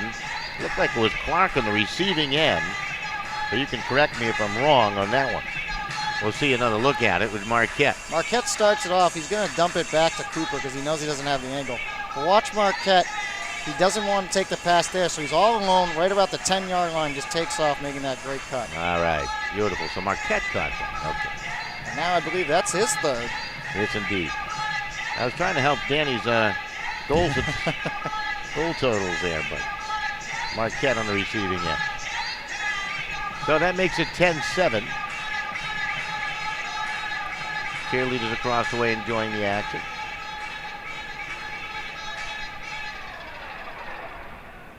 And a chance now for San Francisco. Trying to get back into this game with just about 2 minutes remaining in the half. Cassidy Rasmussen in the middle of the field. Quickly picked up by Montgomery Butler. This is Drew Kim. Now, does San Francisco need to begin to think about a different style of play? Have they figured out what's going to work yet, or are they still in process of doing all that? I think they know their individual matchups that work, but they've just got to do a better job of connecting on their passes. A lot of them, we saw a couple in the end zone to our right here that just were off cue. They're doing a nice job so far. We'll see what this call. Dogfish will call the timeout, as you mentioned, with 1:34 remaining. Of course, clock is a factor. Boston used it effectively at the end of the opening quarter to score with just 8 seconds left, and they had the first quarter lead as a result at 7-6 at that time. They now lead at 10-7, and a good opportunity here for the Dogfish. We'll take a quick break. We'll be back right after this.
All right, back here at Franklin Field as we continue with our coverage of the MLU Championship game in beautiful Philadelphia, Pennsylvania. And it is a Dogfish after calling the timeout with the disc and down 10-7, trying to maneuver about here against this Whitecap team, and they're being forced back a little bit by the Boston defense. Oh, nice stretching catch by Grant on the far side. No, he couldn't haul it in, and they turn it back to Boston. Good effort, and not what you want to do, though, out of a timeout. Now Boston takes a timeout. Indeed they do. And of course, you get the offensive handlers back out there, the guys that, are supreme at that skill, and we'll keep it right here with the score 10-7. And just want to remind you folks that today's game brought to you by a whole host of sponsors, including Waveborn, the sunglass company that combines affordable fashion with a mission to have a major social impact. For each pair of sunglasses sold, Waveborn helps a person in need in one of two ways. They provide a new pair of prescription eyeglasses through our nonprofit partner, Unite the Sight, or they fund a portion of a vision restoration cataract surgery for a person in need through their new nonprofit partnership, Surgical Eye Expectations International. And to join the Waveborn movement, go to waveborn.com. Should have read that before I read that. And there you go. But I think they're the big sponsor. That's the point I'm trying to bring across with that one. Absolutely. So down below, timeout just about over, and both teams ready to get going. That's a good look at Brandon Malachek. He's a good one. Got the disc in hand. See Taylor, Graham, Marquette, all the usual characters out there handle it well for Boston. Defensive specialist out there for San Francisco, Zach Travis will mark Malachek. That is not an easy task. Not at all. Malachek trying to shake him there, got him into a dive, and found Marquette along the left sideline. Marquette holding. To Taylor now. Taylor with some smart play back in the first half, and there's a little bump. Kawaoka, guilty of the 10-yard infraction. That's a mismatch. He's trying to cover Taylor. Up to Graham. Can he get to it? Lays out, makes a great catch. Wow. Wow. What a catch. Jeff Graham. That's great hustle. Keeps that disc alive for Boston. Marquette bottled up along the sideline, kind of trapped there, finds Taylor. It's deflected, and he holds on and rolls down to the turf. And Kawaoka saying he didn't catch it, and that is going to be good enough for a score as he rolls in. How do you like it by Taylor? Wow, that could be one of the plays of the game right there. He wasn't in, and then he drops it or fumbles it a little bit, and then he falls in. You don't see that very much. Head coach Jason Adams all smiles about that catch by Taylor. Unorthodox perhaps, but very effective. Very unorthodox. Taylor not usually a guy who scores a lot either. Take another look. There was the great catch by Graham to stick with it. There's the bobble. He makes the catch. His feet are in. They certainly were. Kawaoka saying, hey, no, you did not catch that. He did. Disc never touched the ground. As long as it's resting on your body somewhere, it's still in play. Well, Boston now leading 11-7 with 27 seconds remaining till halftime, but stay tuned. Jeff has mentioned that San Francisco has put forth big comeback victories through the regular year. Down a couple of occasions, I think you said, by 6? At least, yeah. More than once they've been down by 6 and able to come back. So maybe they can make some halftime adjustments. Let's see what they can do here with the final 11 seconds. Boy, be kind of a big boost if they could score here. And we're going to get a whistle. A sliding catch by Bayless to the near side. Boy, if they were to turn it over there, that would have been disastrous because Boston would have had a great chance at a short field. Pick on the offense. 6 seconds left in the halftime. Infraction on the offense. Yeah, they're calling a pick. I didn't see the pick. Well, it must have been away from the disc, obviously, downfield somewhere. So they backed up. We'll get the restart here. Down to 3 seconds left. There's a long huck. Does it have a prayer to get into the end zone? It is going to deep enough of the end zone. Try. It's going to be batted away. A couple of defenders there. Seth Reinhardt for one. Our first half of the MLU championship game comes to a close with a score 11-7 Boston with the lead over the Dogfish. So we'll be back with more right after this.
Welcome right back here to Philadelphia, Pennsylvania at Franklin Field as we take a look at that gorgeous skyline. Here's your halftime score. Boston Whitecaps 11, the San Francisco Dogfish 7.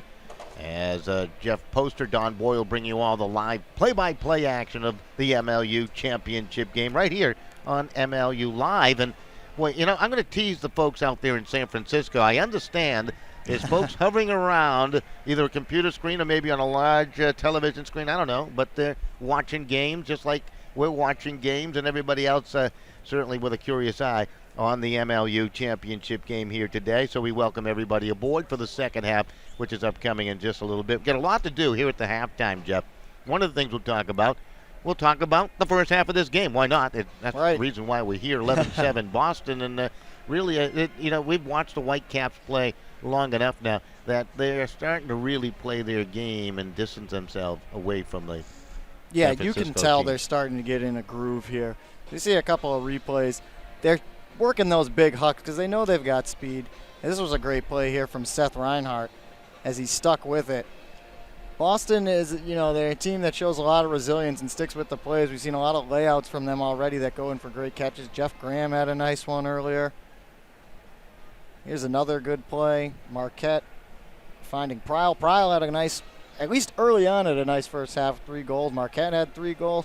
So Boston's really starting to click. They've got their downfield hucks. San Francisco had some nice plays early on in that first quarter, as that one didn't end up going over their way. But that's kind of been the story, was the second quarter for them. It's just plays that didn't go their way. They had a couple of drops, a couple of miscues, ones like that they thought they had, but the ref ruled out of bounds. And Boston keeps continuing to click on all cylinders. They've seen a lot of those signs. And that really exemplifies how things are going disc-wise today for, Boston and Taylor in particular with that juggling catch for the score late in the second quarter of play. In the first quarter was 7-6, Boston threw 1, and then they went on a 4-1 tear in the second quarter to open up here the 4-goal lead. Just 1 goal by San Francisco in that second quarter. It's got to be concerning. Yeah, it definitely is, especially against such a high-powered offense like Boston, who can continue to pour it on and on to you the rest of the game. If you're San Francisco, you've got to come out here in the second half and you've got to strike and strike fast, because Boston won't let up. I think they get more comfortable as their lead gets bigger, and they like to start messing around with you. Just like I mentioned earlier, they flex their muscle. They know they can tease you and do what they want, and if they get that big lead, right now it's only 4, but we've seen it happen a couple of times where they'll get up to 6, 7, and they'll just do whatever they want out there. So San Francisco's got to come out and strike quick here going into the second half. Well, it's interesting as you take a look at some of the statistical information that I kept with, so certainly that's going to be a little bit scary, but Josh Marquette with 3 goals, 3 helpers here to lead the way for the Whitecaps. Peter Pryle with 3 goals. They got a couple of goals from Seth Reinhardt. You saw that long huck early in the game that brought him back from a 1-goal deficit as part of his scoring foray. On the flip side, they've really shown some balance offensively as San Francisco, just no consistency with that scoring, as they have 7 different goal scorers. Yeah, San Francisco, especially in that first quarter, they did a nice job of moving the disc very quickly up the field to all different receivers pretty much everyone on the offensive line getting involved, and that's why there's so many different receivers catching in for those scores, the 7 different ones. But they've got to find consistency. They've got to find those matchups that they like. We did see a couple earlier with Kim and Hagan, knowing that they've got some speed against some of Boston's other defenders, but they've got to find more consistency, and possibly maybe missing some of their star power is starting to come into effect against Boston, who is at this point in the season the healthiest they've been, and just full roster ready to go. One of the things we haven't spoken about, you take a look at the physical characteristics of both these teams, and if you take the measurement, I mean the height and length of the players out there, Boston seems to be a much bigger team physically, and perhaps that's certainly playing in their favor here. They definitely are. We talked about earlier how Will Neff, that captain on the defense, has got such long arms and is able to reach down and knock things away. Hirschberger, another tall guy. We haven't seen him as involved as much, but Boston is a pretty tall team, able to leap up, make good catches, and be excellent with their long length on the defensive end as well.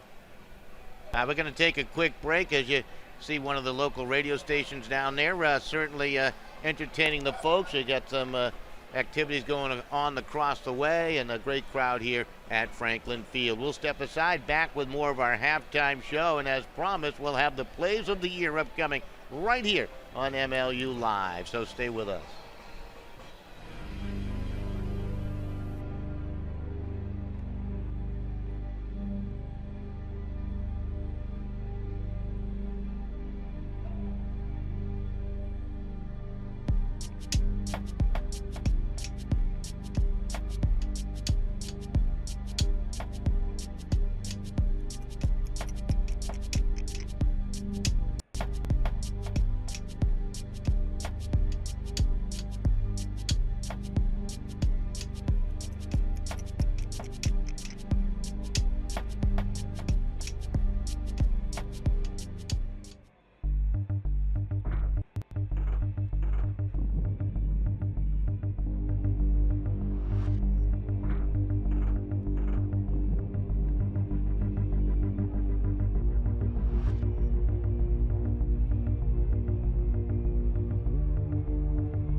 Right back here at Franklin Field as we continue with our halftime festivities. There's been some outstanding plays offensively, defensively, from coast to coast in the MLU, and we'll take a good look at those now, Jeff. Yeah, there's been a lot of exciting plays here. Start right back just 2 weeks ago. Number 21, Robert Dulabon for DC in the Eastern Conference Finals. We talked about this one a lot. I believe it ended up being the Offensive Player of the Week last week. Watch this. 1, 2, 3. The fourth guy is Dulabon, who reaches up and grabs that one. Lands right on his backside there. We were surprised he could even get up. I remember saying that had to hurt after, but what a catch there by Dulabon over 2 Boston defenders and 2 of his own teammates. Here it is again, a different angle. You've got Reinhardt, Neff, the long man, Simmons, and it's Dulabon who reaches up over everybody. Spectacular catch. Certainly was. Dulabon, a great player for the DC Current. Really one of the reasons why they made their way to that playoff game. Take a look at number 9 here. We're going to go out west to Portland, Riley Minershagen. This is a defensive play. Seems like a routine play there for San Francisco, but Riley out of nowhere, leaping up and making a great layout D catch. I'm always amazed at the timing there, just precision timing there by Minershagen to get that one. Number 8, Delrico Johnson. I think this has got to be one of the most athletic guys in the entire league. There's another play from Johnson coming up. This one, though, look at the way he can leap up and make that defensive stop right there. Great body control. Oh, yeah. Magnificent. He knows he's got it. He's reading it the whole way. The guy he's trying to defend against doesn't even really see him coming. He leaps up and just knocks it away. And here's number 7. Another player out of DC, Daniel Cantor. This one came against Boston. This one, you're going to say, it looks like it hurts. Cantor takes a disc right at about his upper chest, shoulder area off of a throw from Brandon Malachek. And we saw Malachek get D'd up here earlier. I said it doesn't happen that often, and this is one of the ones that is a remarkable feat for the season for Cantor. If you can knock a disc away from Malachek's huck, you better keep it and hold on to it because it doesn't happen often. Back in New York, Jody Avigren. This was, I believe, the playoff game, or to get into the playoffs for New York and DC, and he does a great job sticking with it. Again, I talked about it in this game. When you make a D like that, you got to try your best to knock it down. And Ong for DC, he tips it up, giving Avigren the chance for the second opportunity there. Here's the slow motion. Ong, he tips it. It's still floating. It's bobbled. That makes it tough to catch. But he watches it the whole way down, grabs it, and corrals it all the way down. Just want to mention that was on that rooftop stadium, too, in Union City. Great catch. Now look at it again. Those were 2 very evenly matched teams this year, DC and New York. That was a great catch. And that is not an easy place to play in. I just played a little bit of catch there. And that wind there, It's crazy how it affects the disc. Here, we're right here in Philadelphia. Sean Murray, he had a good year for the Spinners. Spinners, the team who basically started this league, is Murray. Another one. The commitment to stick with a play, and Murray does it there. He's on the ground already. Here's a different look. You see the DC player knock it away, but Murray, he's got his feet tangled, reaches out with his left hand while laying already on the ground and makes a great catch. Delrico Johnson again. This was a big highlight play for the league as it made it onto ESPN's top 10. Good layout there. I said he's got to be one of the most athletic guys in the league. How about that ability to get the hand underneath Exactly. the disc and hold on? And protect it the whole way. It also made it onto ESPN Sports Nation. A lot of the guys talked about how it is an upcoming sport in the country, and Johnson could be a star with catches like that. Whew. He's got speed, he's got some hops, and he can certainly catch the disc. And hold on to it. Jeff Graham, hey, had quite a few plays, so sometimes it's tough to narrow down which ones you're going to pick. This was the very first game of the year. This one doesn't look like it's got a chance. Jeff Graham makes a nice leap, lay out there, and spreads his arms out. I got the disc. He probably ate some grass on the way in, but got a nice spike. You call that immediate impact. That's right. Game one. I was there for that catch. They had a nice crowd, too. That game was at Bowditch Field in Framingham. Chilly night there, looked like. That was a long time ago. That was in the middle month of April. That's right. Very bundled up to see Jeff make that great catch. He had a few of those this year. He certainly did. He had a few in this game. I don't know, maybe there'll be a play here that could replace one of these ones in this game alone. Take another look at, this is your sheer determination to get after this thing. You can see it in his face if you look at him. He's gritting his teeth. He's falling. He's not giving up. He makes a great leap. There's quite the technique for those layouts. I have not personally mastered it. First, you got to get over the mental block, and Jeff clearly has no mental block of sacrificing his body. Nice play for Jeff. Out in Seattle, Sam Harkness. This is one of the rarest things you'll see in Ultimate. Harkness, he knows he's out of bounds. He leaps up for the greatest. It's enough to recognize that you're going to go out of bounds, but to be able to make an accurate throw and catch it, whew, that's a thing of beauty. It's tough to not make that the number one play. Absolutely. Terrific. How about the catch, too? Yeah, leaping up over the defender. And nice job there for Seattle to stick with it. And your number one play, Jeff Graham again. Against the DC Current. This one also made it onto SportsCenter's number one play of the week. Or the day, I should say. You see Pryle and his defender tipping along, and Jeff Graham out of nowhere leaps, dives in again, makes the catch, sacrificing the body. What a catch. Boy, did he hustle downfield. We were talking about his grit and determination. He certainly displayed it there. So there you are, the top 10 plays of the year in the MLU. And I know we're going to have another 10 great ones next year, too. We're going to hustle it down to the field. Antoine Johnson alongside the man who made that spectacular catch. Not once, not twice, but more than that, Jeff Graham from the Boston Whitecaps. I'm here with Jeff Graham from the Boston Whitecaps. Jeff, thanks for coming by, talking really quick. You must be happy going into the second half, winning this game. Strategy working out for you guys? Strategy's good. Level of play can pick up a bit. Lots of turns, but luckily we force more. Do you expect going into the second half winning the game? Yeah, we expect a lot of ourselves, and if we do the things we know we can do, we'll come out on top. Will this continue to be an undefeated season for you guys? We shall see. Everyone should keep watching. It'll be a fun half. Last question. You got a chance to see the trophy as it came out to the field. What ran through your head? I'd like that. That's it? I'd like that? I would like that. All right, well, I hope you secure a Boston Whitecap victory. Thanks a lot. I appreciate it. Good luck, brother. There you have some Jeff Graham from the Boston Whitecaps. That's to you guys. All right, Antoine, great job. Jeff Graham down below. He wants that trophy. Well, they're one half away. Boston with the lead over San Francisco. 11-7, the skyline of Philadelphia. We'll step aside back with the second half. The MLU Championship right here in MLU Live.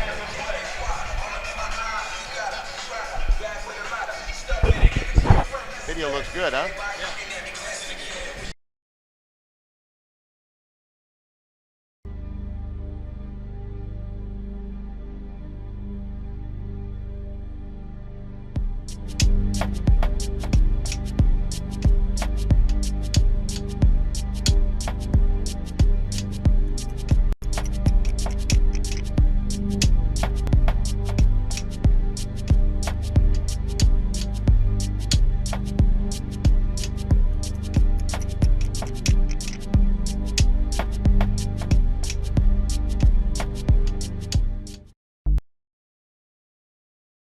Franklin Field just about set for the second half to get underway. Boston with the pull from right to left to San Francisco, and well, the Dogfish, in my estimation, man, they got to do some work offensively. Just one goal in the second quarter against the Boston Whitecaps. They need improvement. Let's see if they can get it early here.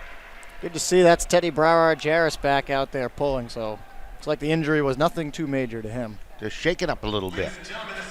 Evan Boucher with a huck downfield. They're trying to strike immediately, and that's just going to be too long. They gave it an effort that time, and a bit of a gamble trying to break that defense, and Eric Greenwood just could not catch up to it. Yeah, I like the effort, though. I like the play to try and get out and strike quick. Just a little too much on that throw. Hirschberger, his huck downfield.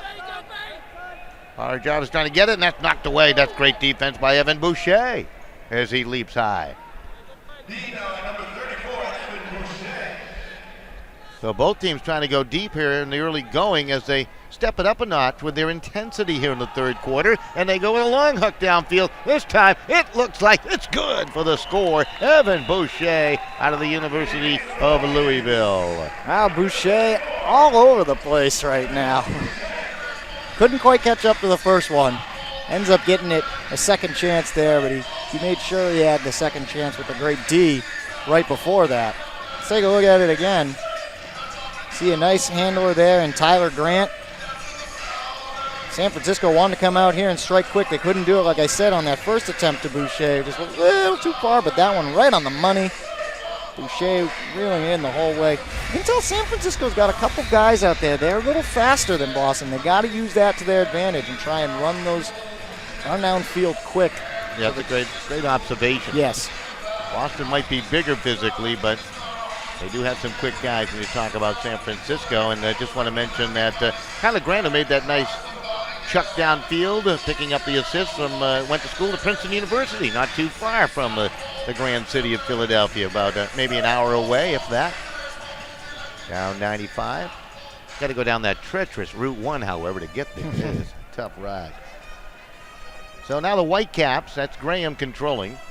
We heard from him at the half, playing with confidence as you might expect. Brian Zid, little head fake by Zid, trying to break that mark.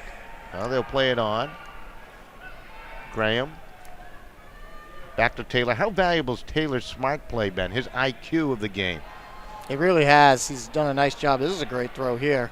It's going to be knocked away. Great throw, better defense. Absolutely. That was knocked down by Devon Anderson.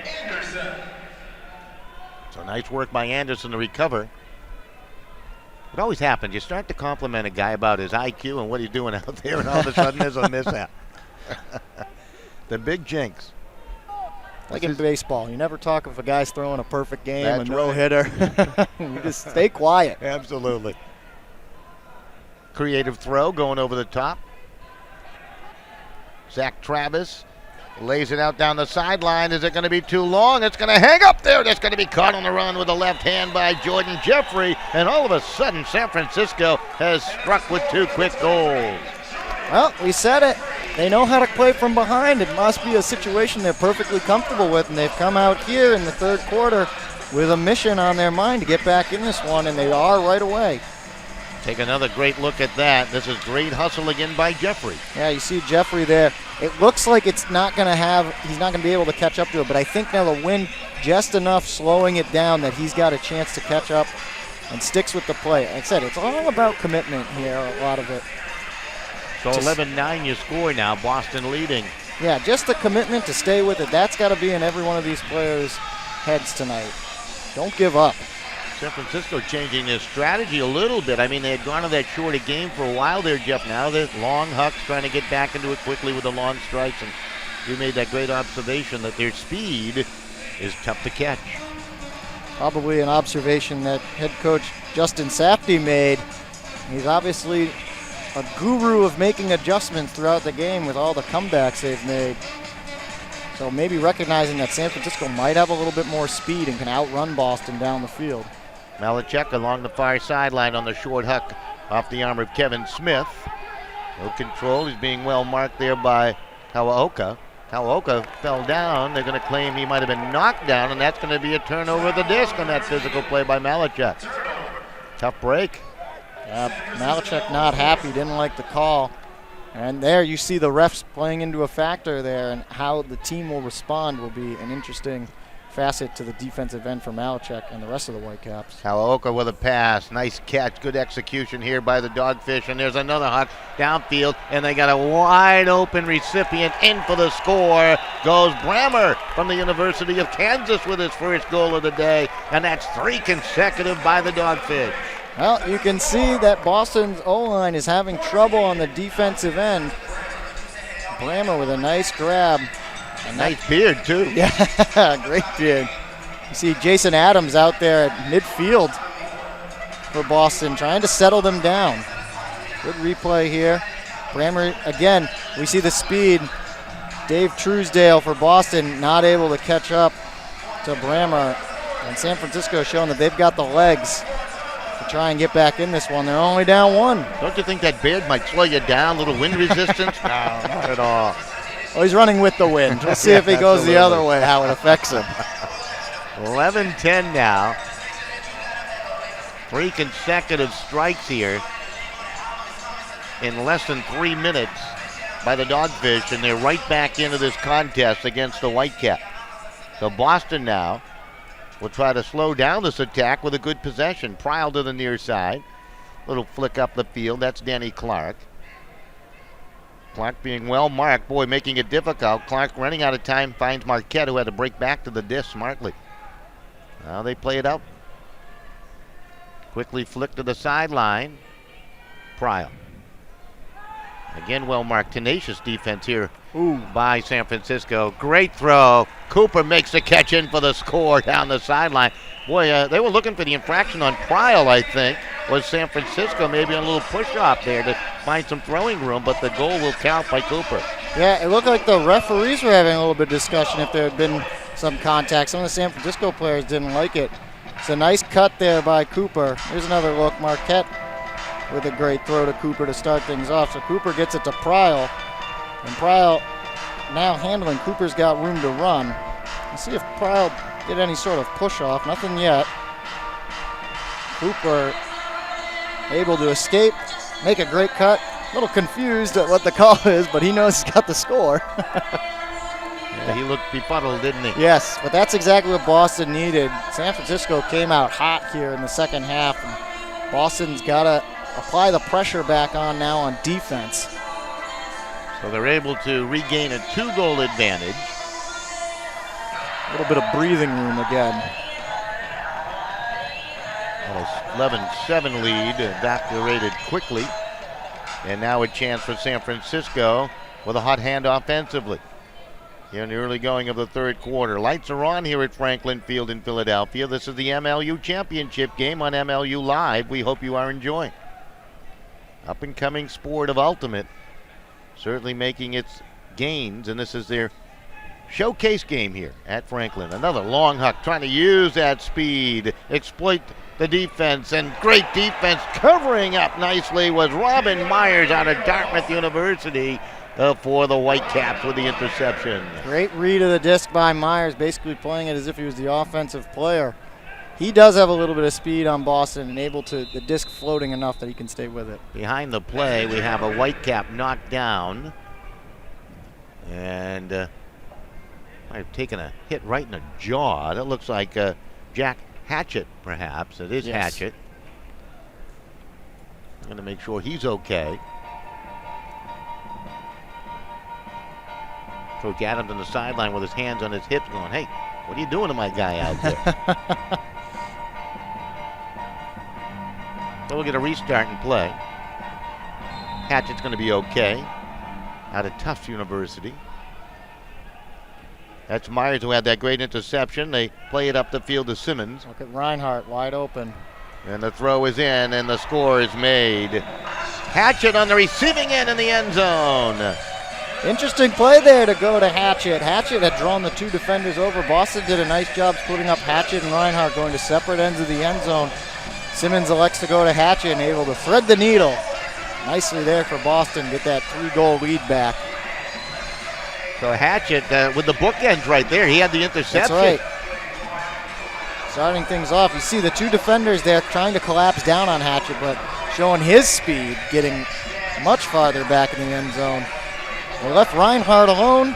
You think that's the guy they're going to go to, and there's Hatchett waiting for it at the end. You know, the greatest might have more flair, but those bookends, that's a lot of work. It is. You got to be quick, get one end of the field, the other, and take a whack in the jaw at the same time. Absolutely. Good play all around from Jack Hatchett. 5:59 remaining here in the third. Justin Safdie trying to encourage his players on the sideline for San Francisco.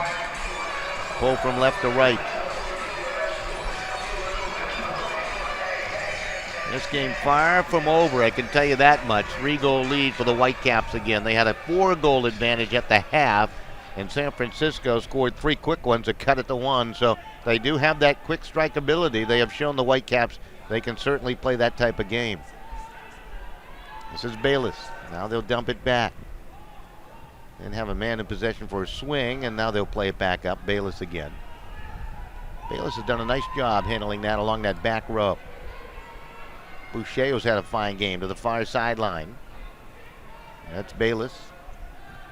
That was Rasmussen wearing 9. I had misidentified, so just want to mention that. Rasmussen wears number 9 for San Francisco. I know there's some San Fran fans out there saying, what's he talking about?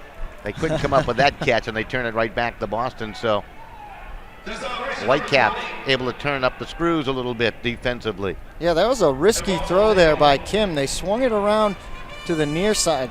Boston turned it over. A risky throw. He swung it around to the near side, and he went right back to the middle. I don't think his receiver was expecting that. That was Schlag trying to make that catch. It was just too difficult. Now you got an injured player down at midfield. Might have had a bit of a collision there. Right at the 50-yard stripe. Yeah, you had a guy down from each team. Drew Kim getting up. And one of the Whitecaps still down. Looks like he'll be okay. I believe that was Casey Turp or Hirschberger. 23 of 43. Difficult to read the number there, but he's going to remain in the ball game. Turp. Was it Turp? Hirschberger's still out there. So they resume play. San Francisco to control it. Boucher along the far side, and the officials, this game getting physical, starting to blow the whistle a little more often. Foul play, Boucher maintains possession. Boucher to control it. Guarded by Myers, who had that big takeaway earlier. Grant with the feed. A little sky by Bayless to keep it alive. Rasmussen with the feed. Nice catch by Grant. Grant looking to the end zone. Nothing going on. He was well marked and forced to dump it on back. Rasmussen, who joined us in the pregame, was very confident. Oh. Good feed up ahead. Nice catch right there. Cutting through defenders was Boucher, and he'll find his open teammate in for the score. That is Pat Bayless. Boston nearly had a D there right at the end zone line against Boucher, but not quite enough. San Francisco hanging in. Some more work? Yeah, Tyler, we're going to work out. It should be. They're keeping right up there with Boston here in the second half. 13-11, 4:03 remaining in the third. Don't forget to pick up your MLU gear at the MLU shop at shop.mlultimate.com and use the game day only code if you'd like to pick up some great gear. It looks like some folks getting some gifts in the crowd there as they're throwing up frisbees during the break in the action here. I'm getting some of their MLU gear, but for free. Here's another look at the last score. You see a big D attempt by Terry Roth against number 34, Boucher. But once he was able to shake away the defender, he makes the easy throw for the score. You're talking about some wind in the first half picking up a little bit. Still a little bit of a breeze, but certainly not affecting play. The fans enjoying it. Nice crowd here at the Franklin Field enjoying all the action. Officials are talking right now on the far side. That's why we have the delay. And they're talking with the head coach of Boston, Jason Adams, over there. So I don't know what it's all about. Also in the conversation, Justin Safdie. Now everybody's shaking hands, so maybe a little bad blood as the two coastlines get together. San Francisco and Boston. Well, you know, it's interesting. I actually took a look. There was some interviews conducted way back when Boston held their tryouts back in December. And one of the guys they interviewed was Jeff Graham, and they asked, who do you think your rival is going to be in this league? And he said, well, in terms of the ultimate world, it's got to be San Francisco, but if we're talking Boston, I'd have to say New York. But really, San Francisco, when you talk ultimate, East Coast, West Coast, it's there. So they might not have played each other yet in this inaugural season of the MLU, but these guys know each other, and they're trying to show who knows the game better. It's not Tupac and Biggie Smalls, but No. it is certainly a rivalry, East Coast against the West Coast. And the preseason poll, these two teams, I believe, were picked to meet in this championship game. So here you go. 2-goal lead for the Whitecaps. They have possession now. Malachek, the controller, in the middle of the field, given just a little bit of space by Zach Travis. Tried to close that gap, and Pryle will receive the pass in the middle. Pryle, they work the middle of the field. This is Clark. He's going to huck it downfield, and it's a long run. Can he get there? No. A good effort. Boy, that would have been a great catch by Graham. He comes up limping a little bit. Jeff's battled a little bit of a hamstring nagging injury throughout the season, so I wonder if he might have tweaked that just a bit on that layout attempt. See it again. Yep. Good opportunity, just a little too far for Jeff Graham. You know he can reach out and get those deep ones, but that one just a little too much for even him. Yeah, Clark, he couldn't get that hang time on that disc. So now San Francisco with a chance to cut it back to 1 goal. There's a hammer toss to the middle, and there's a great catch. Showing great courage with Andrew Hagan on that catch. Boy, what a terrific catch. And looks like we got a player cramping up down below. I don't know. We'll have to wait and see. It's one of the Whitecaps getting banged up. And hopefully he's going to be all right. We'll see a replay on that again. That was quite a collision with Hagan spinning through 2 defenders. Let's see if we can pick up who that was. That's Jeff Graham. Looked like he got kicked almost up near his head. Like a knee. One of the great players here. Well, with the injury timeout, we're going to step aside and take a break, and hopefully Jeff is going to be okay. 13-11 your score. Boston on top of San Francisco, and there's a hush here at Franklin Field.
All right, right back here at Franklin Field.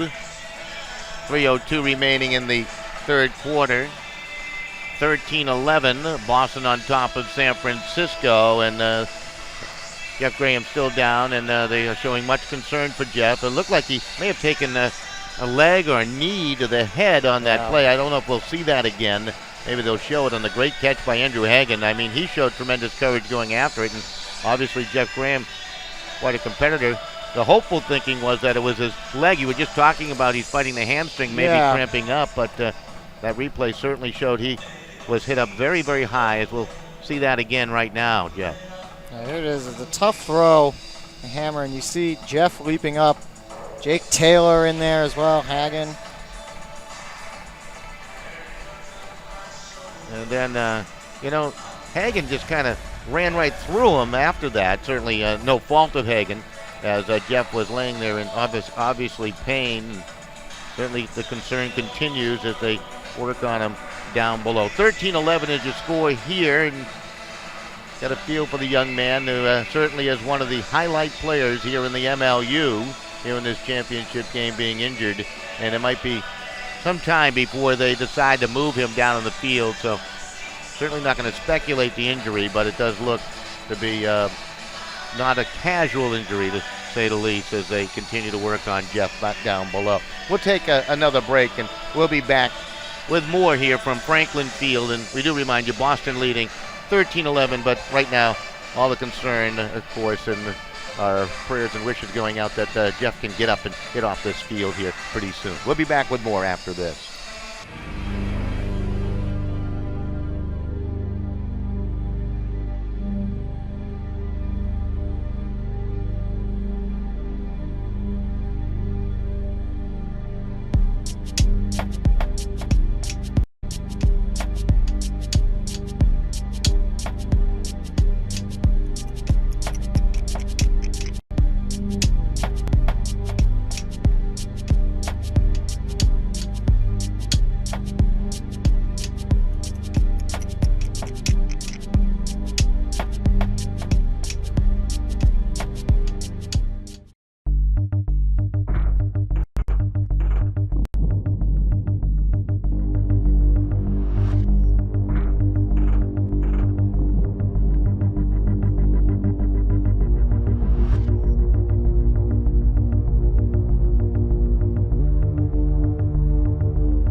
Good look at the skyline. Much brighter picture outside this facility, Franklin Field, right now, as they continue to stabilize Jeff Graham down below. Was just in a really severe collision with Andrew Hagan of San Francisco and his own teammate Jake Taylor when they went up for that hammer throw.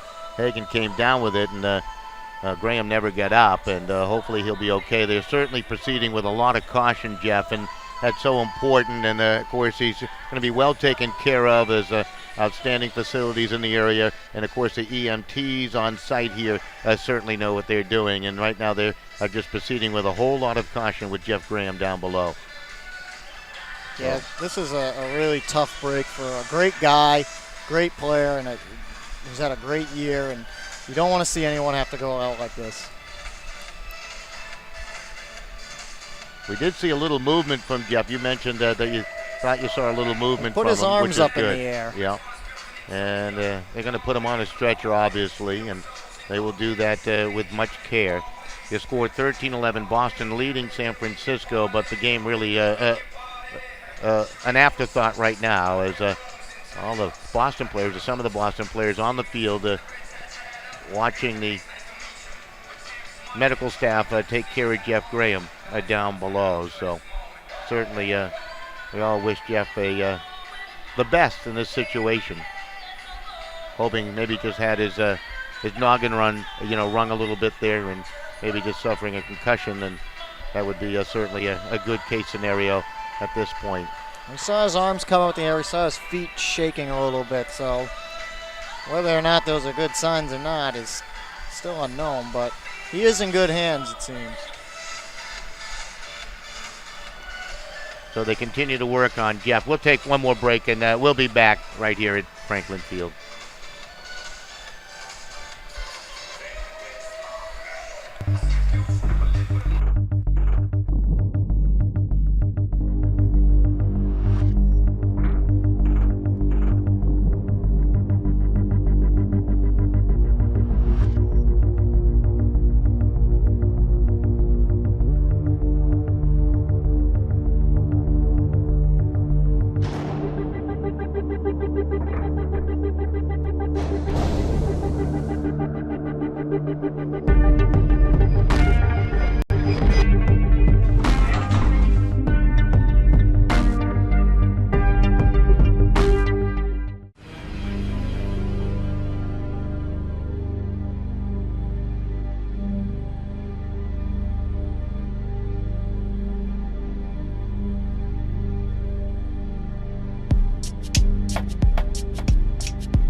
once again, we wish them the best and hopefully not as severe as it certainly seems, and they are just proceeding with caution down below. If you're just tuning in, this is the MLU championship game. Boston leading with 3:02 remaining in the third quarter, 13-11 over the San Francisco Dogfish. There was a collision. Jeff Graham trying to defend Andrew Hagan on a hammer throw downfield. Also in the vicinity of the play was Jake Taylor, a teammate of Jeff Graham, and they all kind of converged together, and Jeff did not get up, and the medical staff immediately out at his side, and hopefully he'll be okay. Apparently took maybe a knee to the head, maybe a leg, it might have been a forearm of Taylor. They were all in the vicinity as he is now on the stretcher, and I'm sure he'll get a nice hand from the crowd here, and hopefully he can give us a thumbs up, similar to what you see when an injured NFL player is carried off in a stretcher. So Jeff Graham now being taken off the field, and officials and all starting to stand and applaud not only for his efforts here today, but for his well-being right now. He's got a thumbs up. He's got the thumb up. That is good to see. That's heartwarming as they take Jeff off.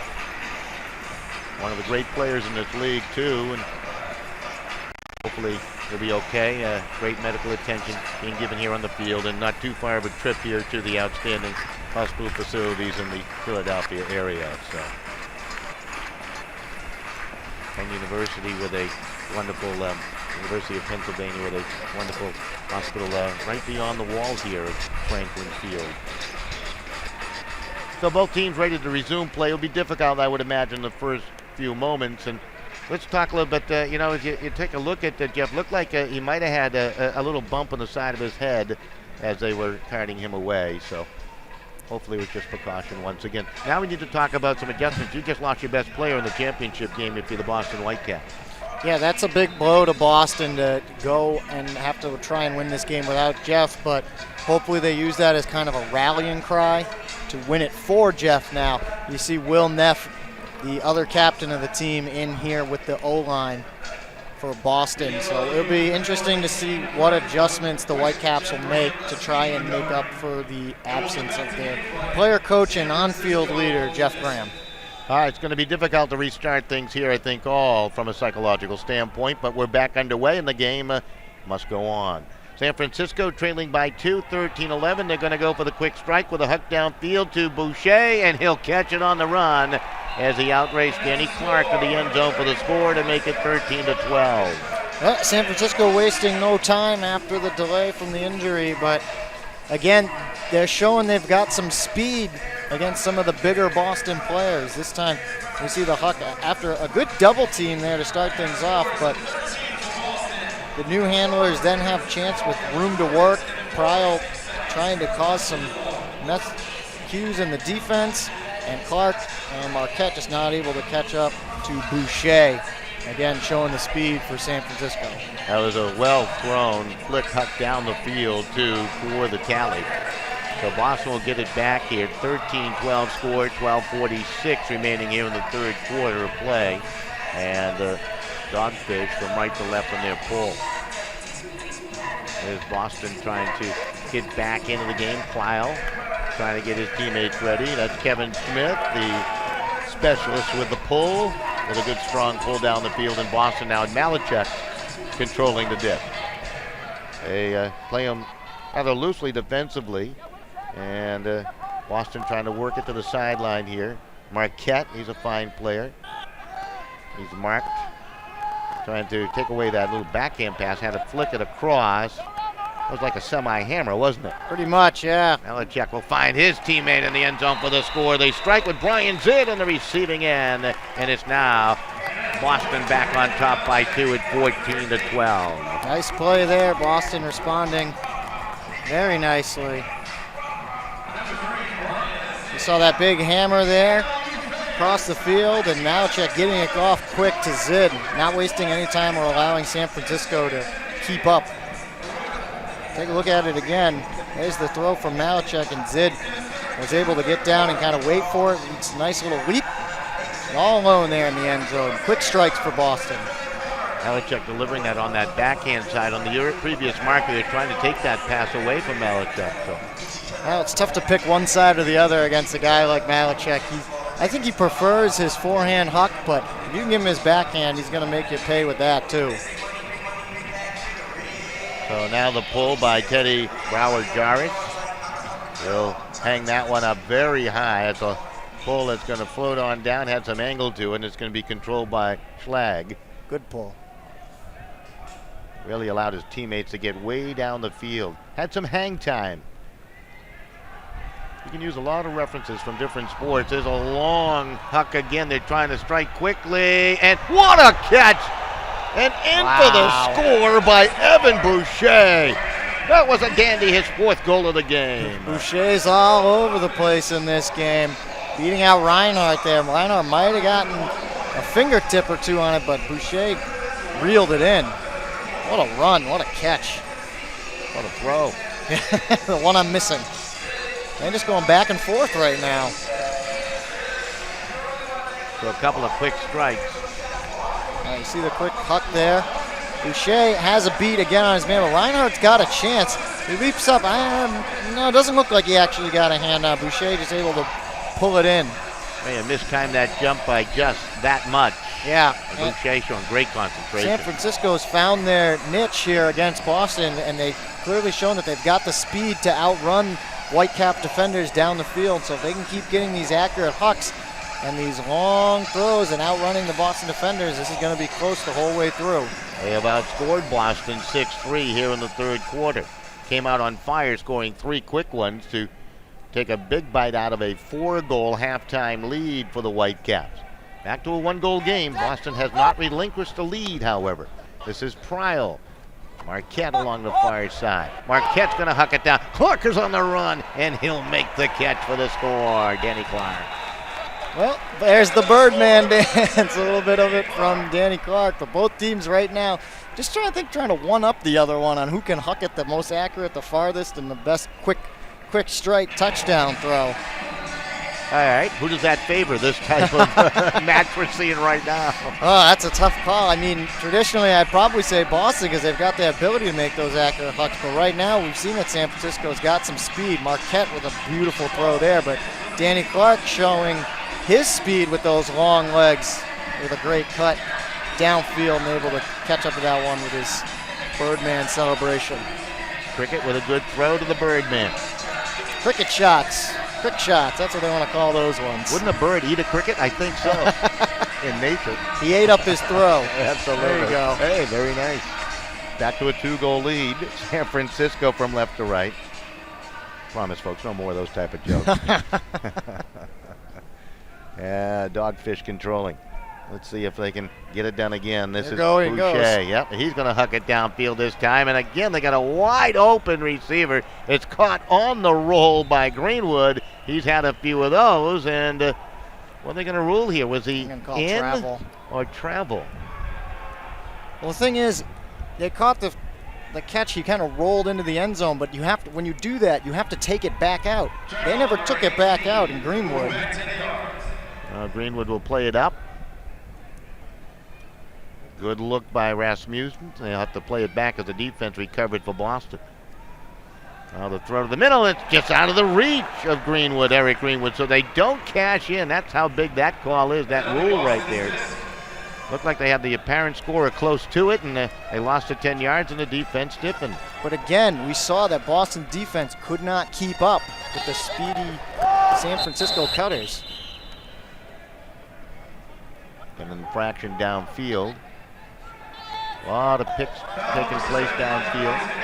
That's going to go against the Whitecaps, and they're backed up 10 yards. And we'll get another quick whistle, another restart here.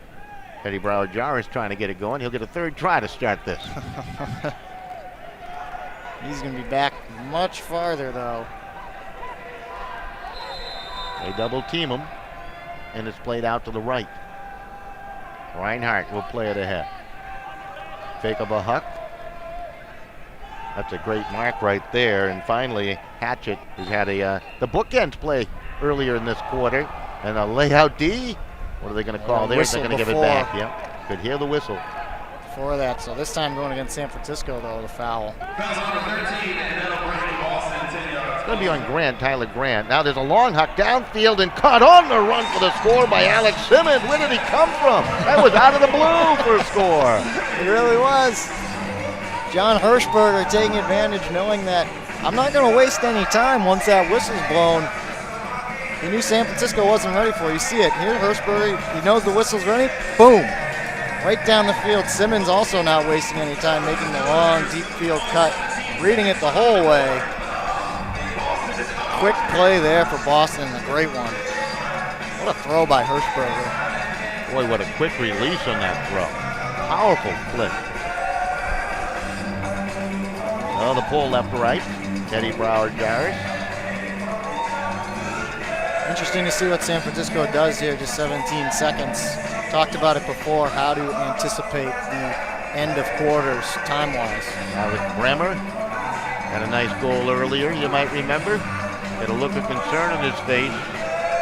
They have never been able to overcome the 4-goal deficit. They've been able to get it down to 1 now on a couple of occasions, and it's back to a 3-goal Boston lead. And time ticking down here in the third quarter.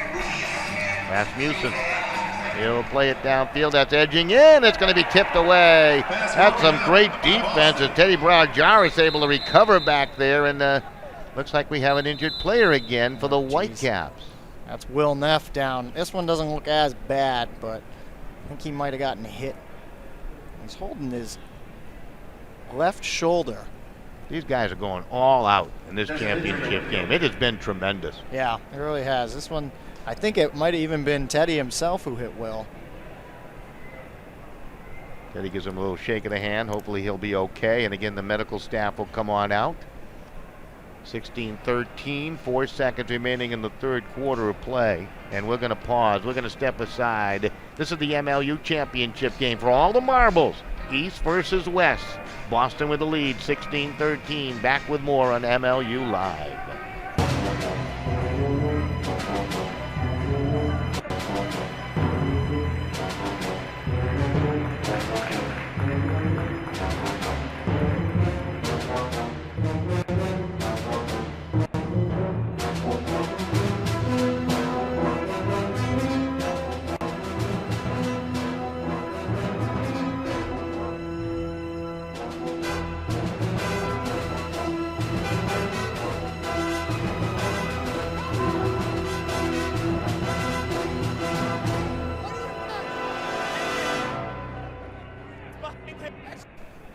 Well, it's been a physical, grinding affair today, this MLU championship game.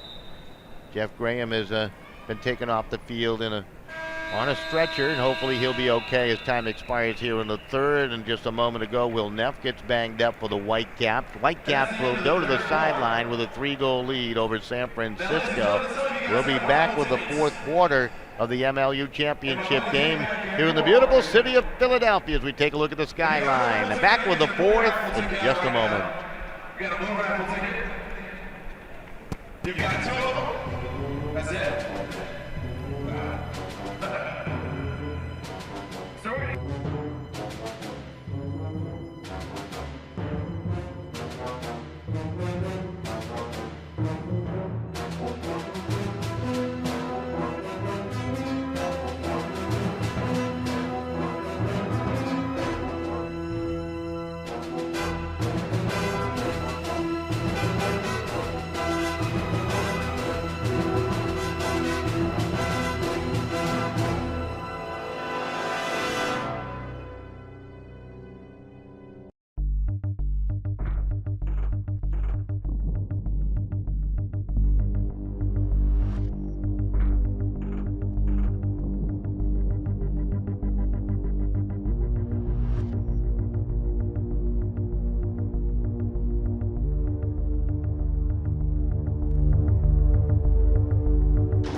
Hide back here in Philadelphia. Darkness starting to settle in. A little dusk in the air. And there you go. After 3, Whitecaps 16, Dogfish 13.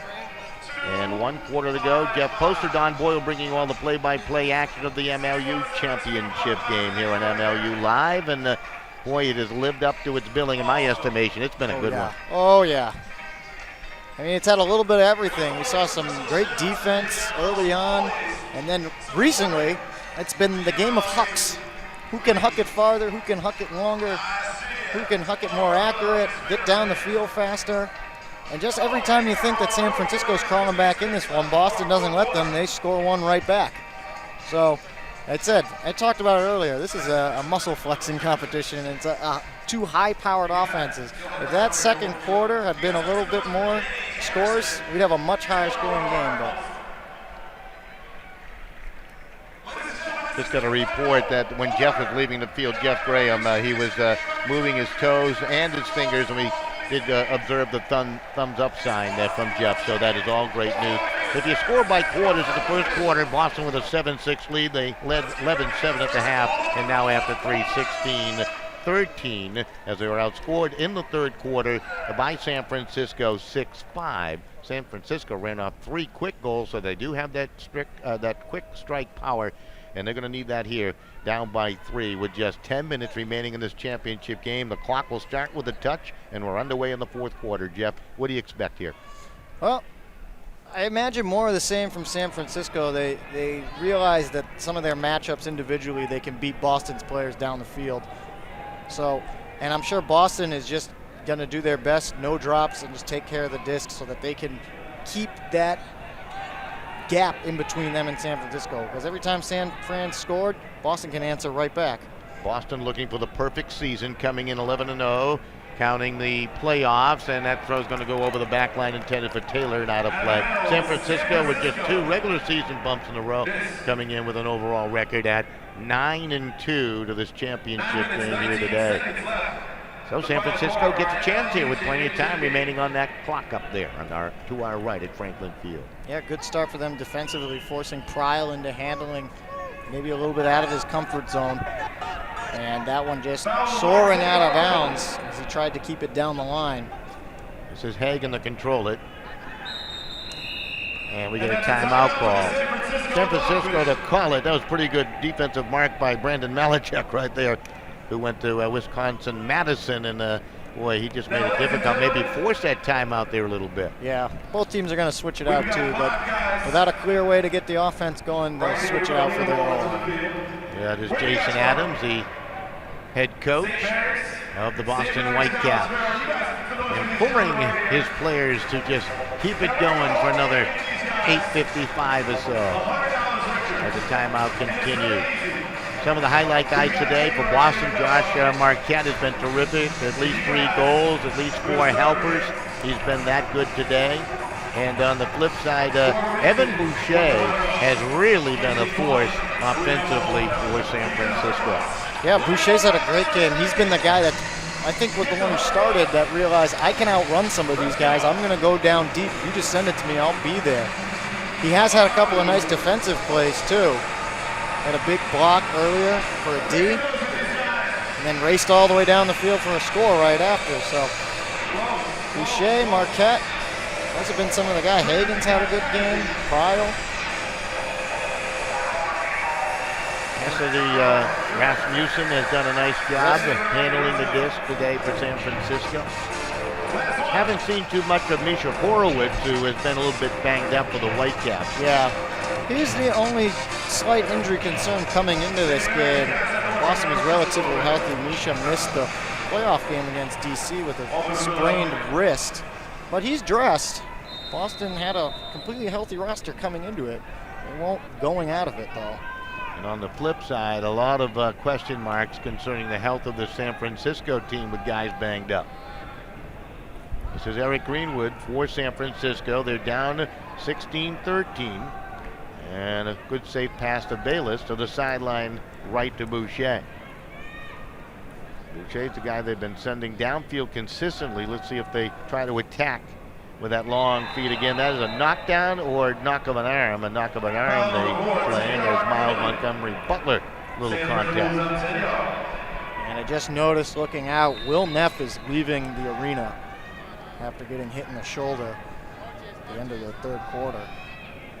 One of the good guys out there for the Whitecaps. So two of their best are gone with Graham and Neff. And there's a throw into the end zone and a score on the far side. So the Dogfish will tally on a score. I believe it was Greenwood on the receiving end. It was Greenwood, and this time Boucher doing the honors of throwing one. A little small pass there. That foul maybe costing Boston the defensive opportunity as it gave San Francisco a good positioning. Boucher continues to make his mark on this one tonight. Yeah, if they name a most valuable player of this game, he's certainly in the running for it the way he has played today. Absolutely. Just want to mention that they are using the Jumbotron screen down to our right here to actually display our broadcast, which is exciting for the fans.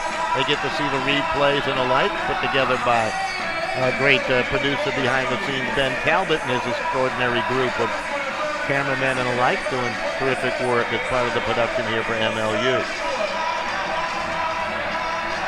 Well, Boston with a chance, 2-goal lead. We may see a lot of Jake Taylor. He has been very dependable today. That's Pyle, the controller. Clark now. Marquette. He's always good. Fakes the pass. He's going to have to hurry it here, forced to hammer it back. Not an easy throw, much more difficult than you might expect, right? Yeah. I couldn't do it. I couldn't either. That's why they're out there and we're up here. This is Clark. Defensive intensity stepped up a little bit by the Dogfish. They are very good at the knockdowns, at the blocks. And let's see if they can come up with a couple here. Oh, dangerous pass on the tight D, and there you go. Jake Taylor keeps it alive.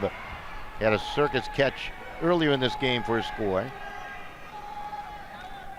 Played out to the right by Malachek. Make some noise for your Boston team. Cooper, Taylor, and in, score.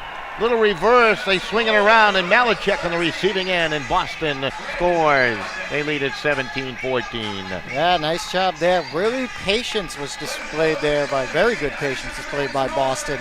Swinging around, and Jake Taylor, a big focal point in that one. He's had a great game. He had that little bobble score earlier, but this one right there, sticking with it in a good layout for a very short pass. See Cooper again. Here's Taylor setting it up and finding Malachek. The score. Those are two guys you're going to see really have to step up offensively. Obviously, Malachek has been involved all season, being a big factor, but you'll see guys like Jake Taylor, Peter Pyle have to step up in the absence of Jeff Graham. Boy, that was a great example of the dump and swing and how it really puts pressure on a defense to try to recover, doesn't it? Absolutely. They did a nice job there, and patient killed a good amount of clock there, too. That's going to quickly become a factor for San Francisco. Hirschberger with the pull downfield this time around. And it's controlled, and Dogfish want to quickly advance it up. Rasmussen controlling in the middle. Being marked tightly by Montgomery Butler. Rasmussen will get it right back. Trying to take that long pass away. You can just tell the way they're trying to mark and defend now is Boston. And the throw goes awry, and Boston will get it back. Can't do that, especially with just over 6.5 minutes left in the game. You can ill afford pretty much no drops. You can't drop it at all now if you're San Francisco.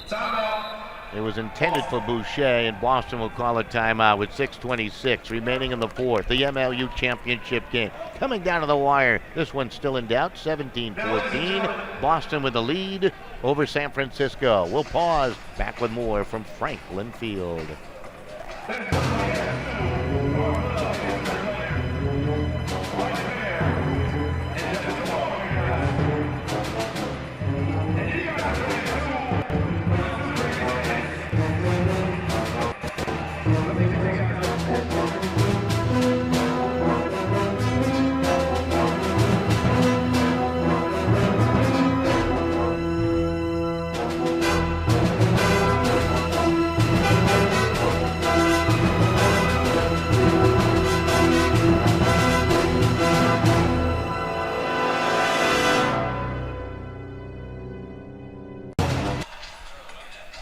Good look at the scoreboard, and you can see our production there up on the large screen here at Franklin Field. What a beautiful facility, and what a place to host the MLU championship game. Of course, the MLU offices right here in downtown Philadelphia. Jeff, it's been a pleasure to have you alongside over the last few games, doing a magnificent job with your insight, and certainly appreciate your patience with me. Oh, thank you, Don. It's been a lot of fun doing this season and getting to be a part of the inaugural season, what I really think is going to be something spectacular over the years. So Boston out of the timeout in possession, and they lead by 3. Is this a must-stop situation? There's a hammer coming across the field. The Truesdale, a must-stop situation here for the Dogfish. It absolutely is. You don't want Boston to get that 4-goal lead back with this little time left. They worked so hard to cut a 4-goal deficit into a 1-goal deficit. Could never get over the hump, however, as of yet. Marquette. Cricket takes a look, will throw it in for the score, and Boston will add more points to the board. A nice catch there by David Truesdale off the cut for the goal. Good cut there by Dave Truesdale. Not a name we say too much, but staying fresh and staying involved, trying to keep Boston up ahead with a healthy enough lead. He's one of those guys, you got to look at the roster. Yeah, that was him. That was Truesdale. That's right. There's a few of them out there. You know, Boston's got so many high-powered players, but there's a couple every once in a while sneak in there and be like, oh, yeah. Here's a look at it again. Marquette has done a lot of work here tonight and has had a great game. This is a nice throw from him. Truesdale with a good cut. Boy, they talk about some of the top passers in this game, and you really got to mention Josh Marquette in that group. Yeah, he's been great for them all year long. Funny thing is, I don't even believe he's listed as a handler on Boston. He's a cutter, but I think he's thrown, I believe he had almost, I think, around 30-plus assists this year. I don't think I've seen him run at all. Well, he's scored a handful as well. He does it all. He certainly does. Young man Boucher, Evan Boucher, who has done it all today for San Francisco, had a touch a moment ago. There he goes. And they're going to try to get it down to him. Look at that anticipation. Could he get it? No. The defense was just too tight. He was squeezed by Jeff Hatchett, who's had himself a game today. There was some physical contact, and they will award that disc right back to San Francisco. That's a good call by the officials. Very close call, though. Maybe there's a replay on that one. That's a close call. Thrown out to the right. Greenwood will have to hammer it across, edges it in nicely. Little leaping catch by Boucher, and in for the score. How do you leave him unmarked on the far side? That's what I want to know. Big goal by San Francisco. He just keeps getting away from the defenders. Boucher, that's like the only name I think we've been saying in the last hour plus of this game. Boucher again. That last call, though, between him and Hatchett, that was a close one and really benefited. As we take a look at here again, let's see. Hatchett did get an arm in there. He turned into him, too, a little bit. Yeah, so. He kind of turned into him. Hatchett a little bit upset with the call, but. I like that interpretation by the official. Yeah, nice hammer here. And again, how do you leave him alone the way he's been playing? Miscue on defense there by Hatchett. It fools me too, folks. The 10-yard line is the goal line. Yes. In Ultimate, playing here on this football facility, this football field. Brand new turf down on the field here at Franklin Field. 18-15, you see the pylon right there? Yeah, I know, guys. I know it's there. They're just trying to help. Yeah, that's right. That's what they're doing. All right, Boston controlling. They're 5 minutes away from a championship. San Francisco, they might be thinking about extending this thing to overtime right now. They just got to chip away. Marquette, who's been so dangerous today, they lay off him a little bit. Might be double teaming somebody downfield as they laid off. They had Danny Clark going deep, but they couldn't get it to him in time. Malachek now. No, check that. That's actually Alex Cooper. But Taylor. Got that long reach as Jake Taylor. Taylor listed at 6'4". He looks lengthier than that, however. Got the long arms going there. Pryle. Clark. Belichick takes it, finds an open man. Truesdale being hunted down. Cooper now just inches away from a score. This is a tough spot. He's going to have to hurry it in, and he does as they find the cutter, and a goal by Truesdale, his second of the quarter. Back-to-back scores for Truesdale, but what a job there by Alex Cooper with all the fakes. I keep saying it, when you get in a corner like that right on the end zone line, it can be really tough because the defense isn't going to allow you a lot of room to throw, and with such little room to try and live it. You see they get it back to Cooper, and immediately you see the defenders crashing around him, cutting off his zone. And he makes that nice fake back to Taylor. He shakes off his defender, and Truesdale able to make a good cut there across, so he get a clean throw to him. So someone needs to step up with Jeff Graham out of the ball game, and of course Will Neff. And for Boston, it has been Truesdale. David Truesdale with a couple of goals. Love to see that, huh? That guy that steps it up when given the chance to play. That's right. Especially a guy like Truesdale missed a good chunk of the season with injury. He's come back late in the year and has been effective in the right places and at the right times. There might be not a lot of times, but he's been there for him. So it's now 19-15, and the pressure really on the Dogfish to get something brewing as Schlag will control it and flicks it along to the near side here to Greenwood. Greenwood being marked effectively, and he does find an open player that just was floating a little bit. Became a difficult catch for Bayless. Boucher played it back. Oh, nice reaching catch by Schlag to keep it alive. Rasmussen, the sideline. Boston really making San Francisco work. They grind it down the field right now. There's another throw that they had to dump it back, and Rasmussen had to hustle to it and make a catch off the turf. Bayless, near side. Schlag. Time coming off that clock. That's the most important thing. There goes Boucher. Greenwood looking, and we get a whistle before the throw. The infraction against San Francisco, and they're going to be backed up 10 yards. It's going to be on Bayless. Knocked down his defender. Looked like he knocked down Chris Waite. Not that two shake hands. Down to 2:49, and that throw is going to be knocked down, and they turn it over. It was intended for Rasmussen, and they made a gallant effort to try to get to it. And Boston now, boy, they took nearly a minute of time off trying to move that downfield. They come up empty. Yeah. And Boston will call a timeout with 2:33 left, up by 4, 19-15. This is the MLU championship game on MLU Live. We got more of it coming your way after this.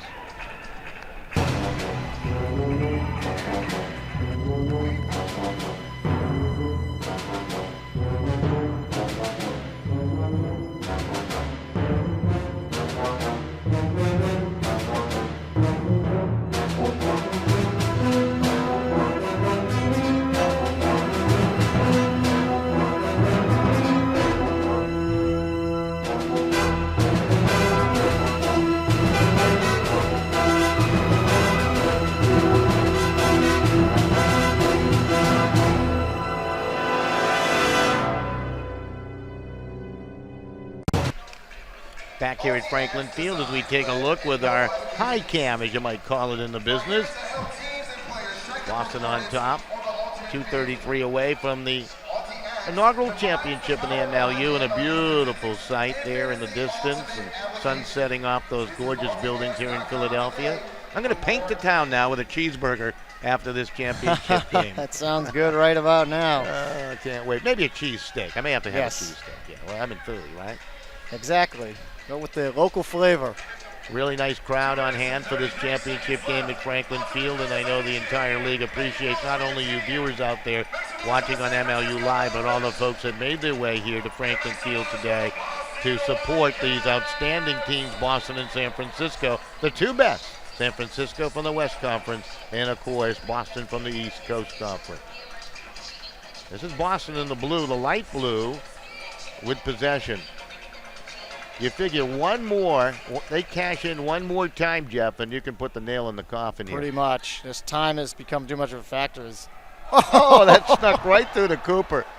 I don't know how you didn't D that one if you're San Francisco. It sat right in front of you. Yeah, 2 dogfish there. You know, every little flick is really, every little break has gone Boston's way. Pretty much. That was a good example. This is Prile. On some days you can reach and hustle and try, and that's going to be intercepted. Nice try there by Prile, but as a result of just too high in the stall count, he had to get it off, and he tries to scuba. Doesn't work out. Devon Anderson with the interception. And now the Dogfish need to cash in. This is Hagen. Hagen takes a look. Hagen needs some help down the field, and a good cut. No, but the catch not made by Zach Travers. Tried to catch that awkwardly after making a nice move to beat his defender by a step. Just couldn't hold on. Yeah, it was a good move, like you said, Donnie. Just trying to reach up there with one hand, and Boston's going to air it out. Long huck down the field, and it's going to be caught. Slowed down by Prile after the catch. He's got to wait for everyone to catch up to him. And that's Cricket in for the score. So Josh Marquette with the goal might be the icing on the cake with 58 seconds left as Boston now leads it by the score of 20-15. Well, I think we may have just taken a look at the game's MVP tonight, too, in Josh Marquette. He's really had a good one. A couple of throws in for scores. He's had a couple of scores himself. I think that was, his 5th? Marquette getting it done tonight for the Whitecaps, especially now in the absence of both Jeff Graham and Will Neff. Yeah, he has been a force to be reckoned with throughout the day. His passing precise. In the first half alone, 3 goals, 3 assists to propel Boston to the halftime lead, 11-7. I think it was really the second quarter where San Francisco showed a deficiency to solve the Boston defense, maybe played a little sloppy offensively and only scored 1 time. Yeah, that could really be the difference maker in this one in the end. Now, granted, there is still 58 seconds left, but that's kind of a lot to be asking when you're down 5. But you can't go 1 quarter and only score 1 goal. Granted, Boston only scored 3, but still 2 more than they did, and that could be the big difference maker here. So the Dogfish controlling with Boucher. What an effort he has given today for his squad. San Francisco with a terrific year. That's an example of some hustle by Hatchett. Had that bookend play that maybe turned the third quarter around when it looked like San Francisco was on the march to try to tie things up. That was a huge sequence of play by Hatchett. Yeah, and you can see Boston just kind of walking up to the disc now. They're just going to try and kill the clock off here. Just a couple of passes. That's Anderson. He's cagey, plays it to the sideline, and that pass deflected and blocked away. Haven't seen much of that type of defense in the Dogfish. Really noted for that, but that time Boucher, who else knocked it away? Yeah, he's really had a great game, especially he stepped up in the absence of so many of their big-name players today, and he kept San Francisco in this game. How much different if those guys were in uniform here?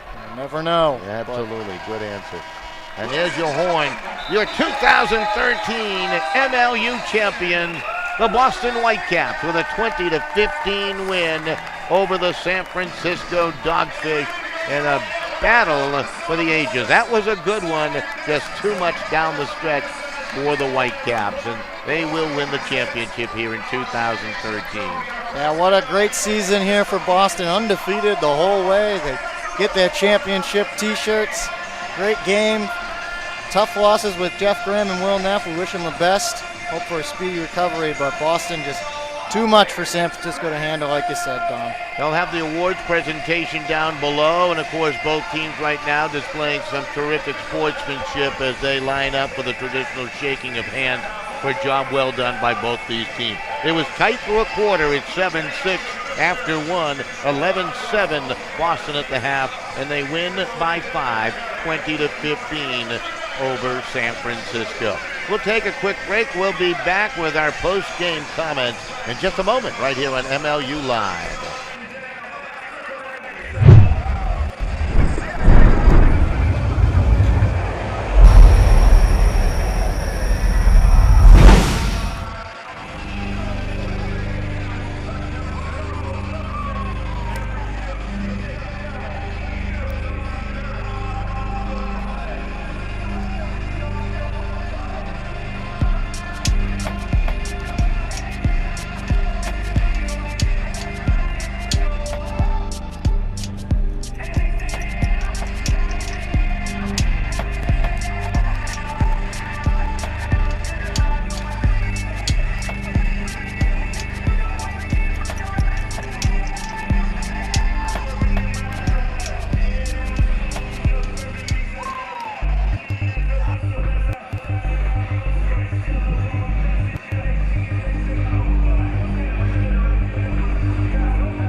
Good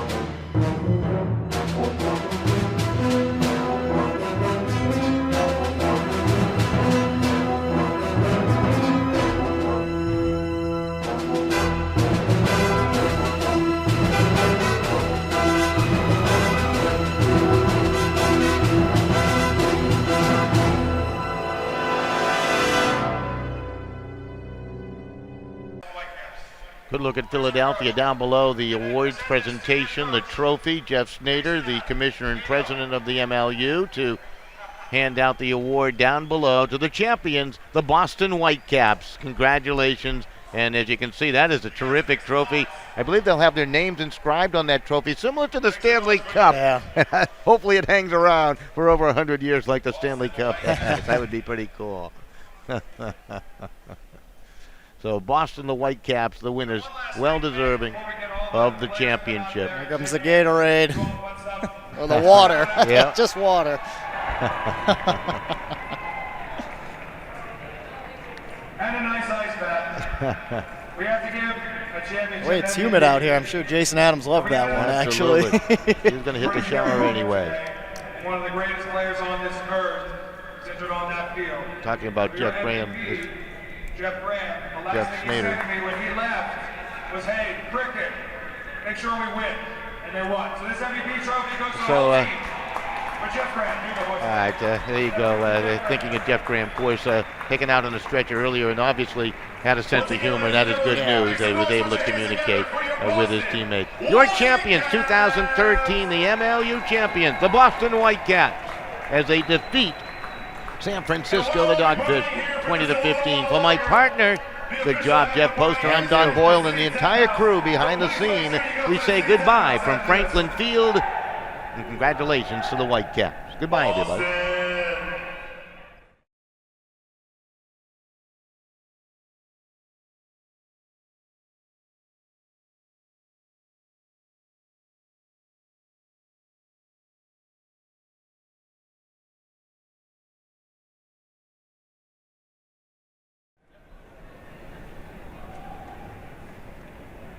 All right, back here in Philadelphia.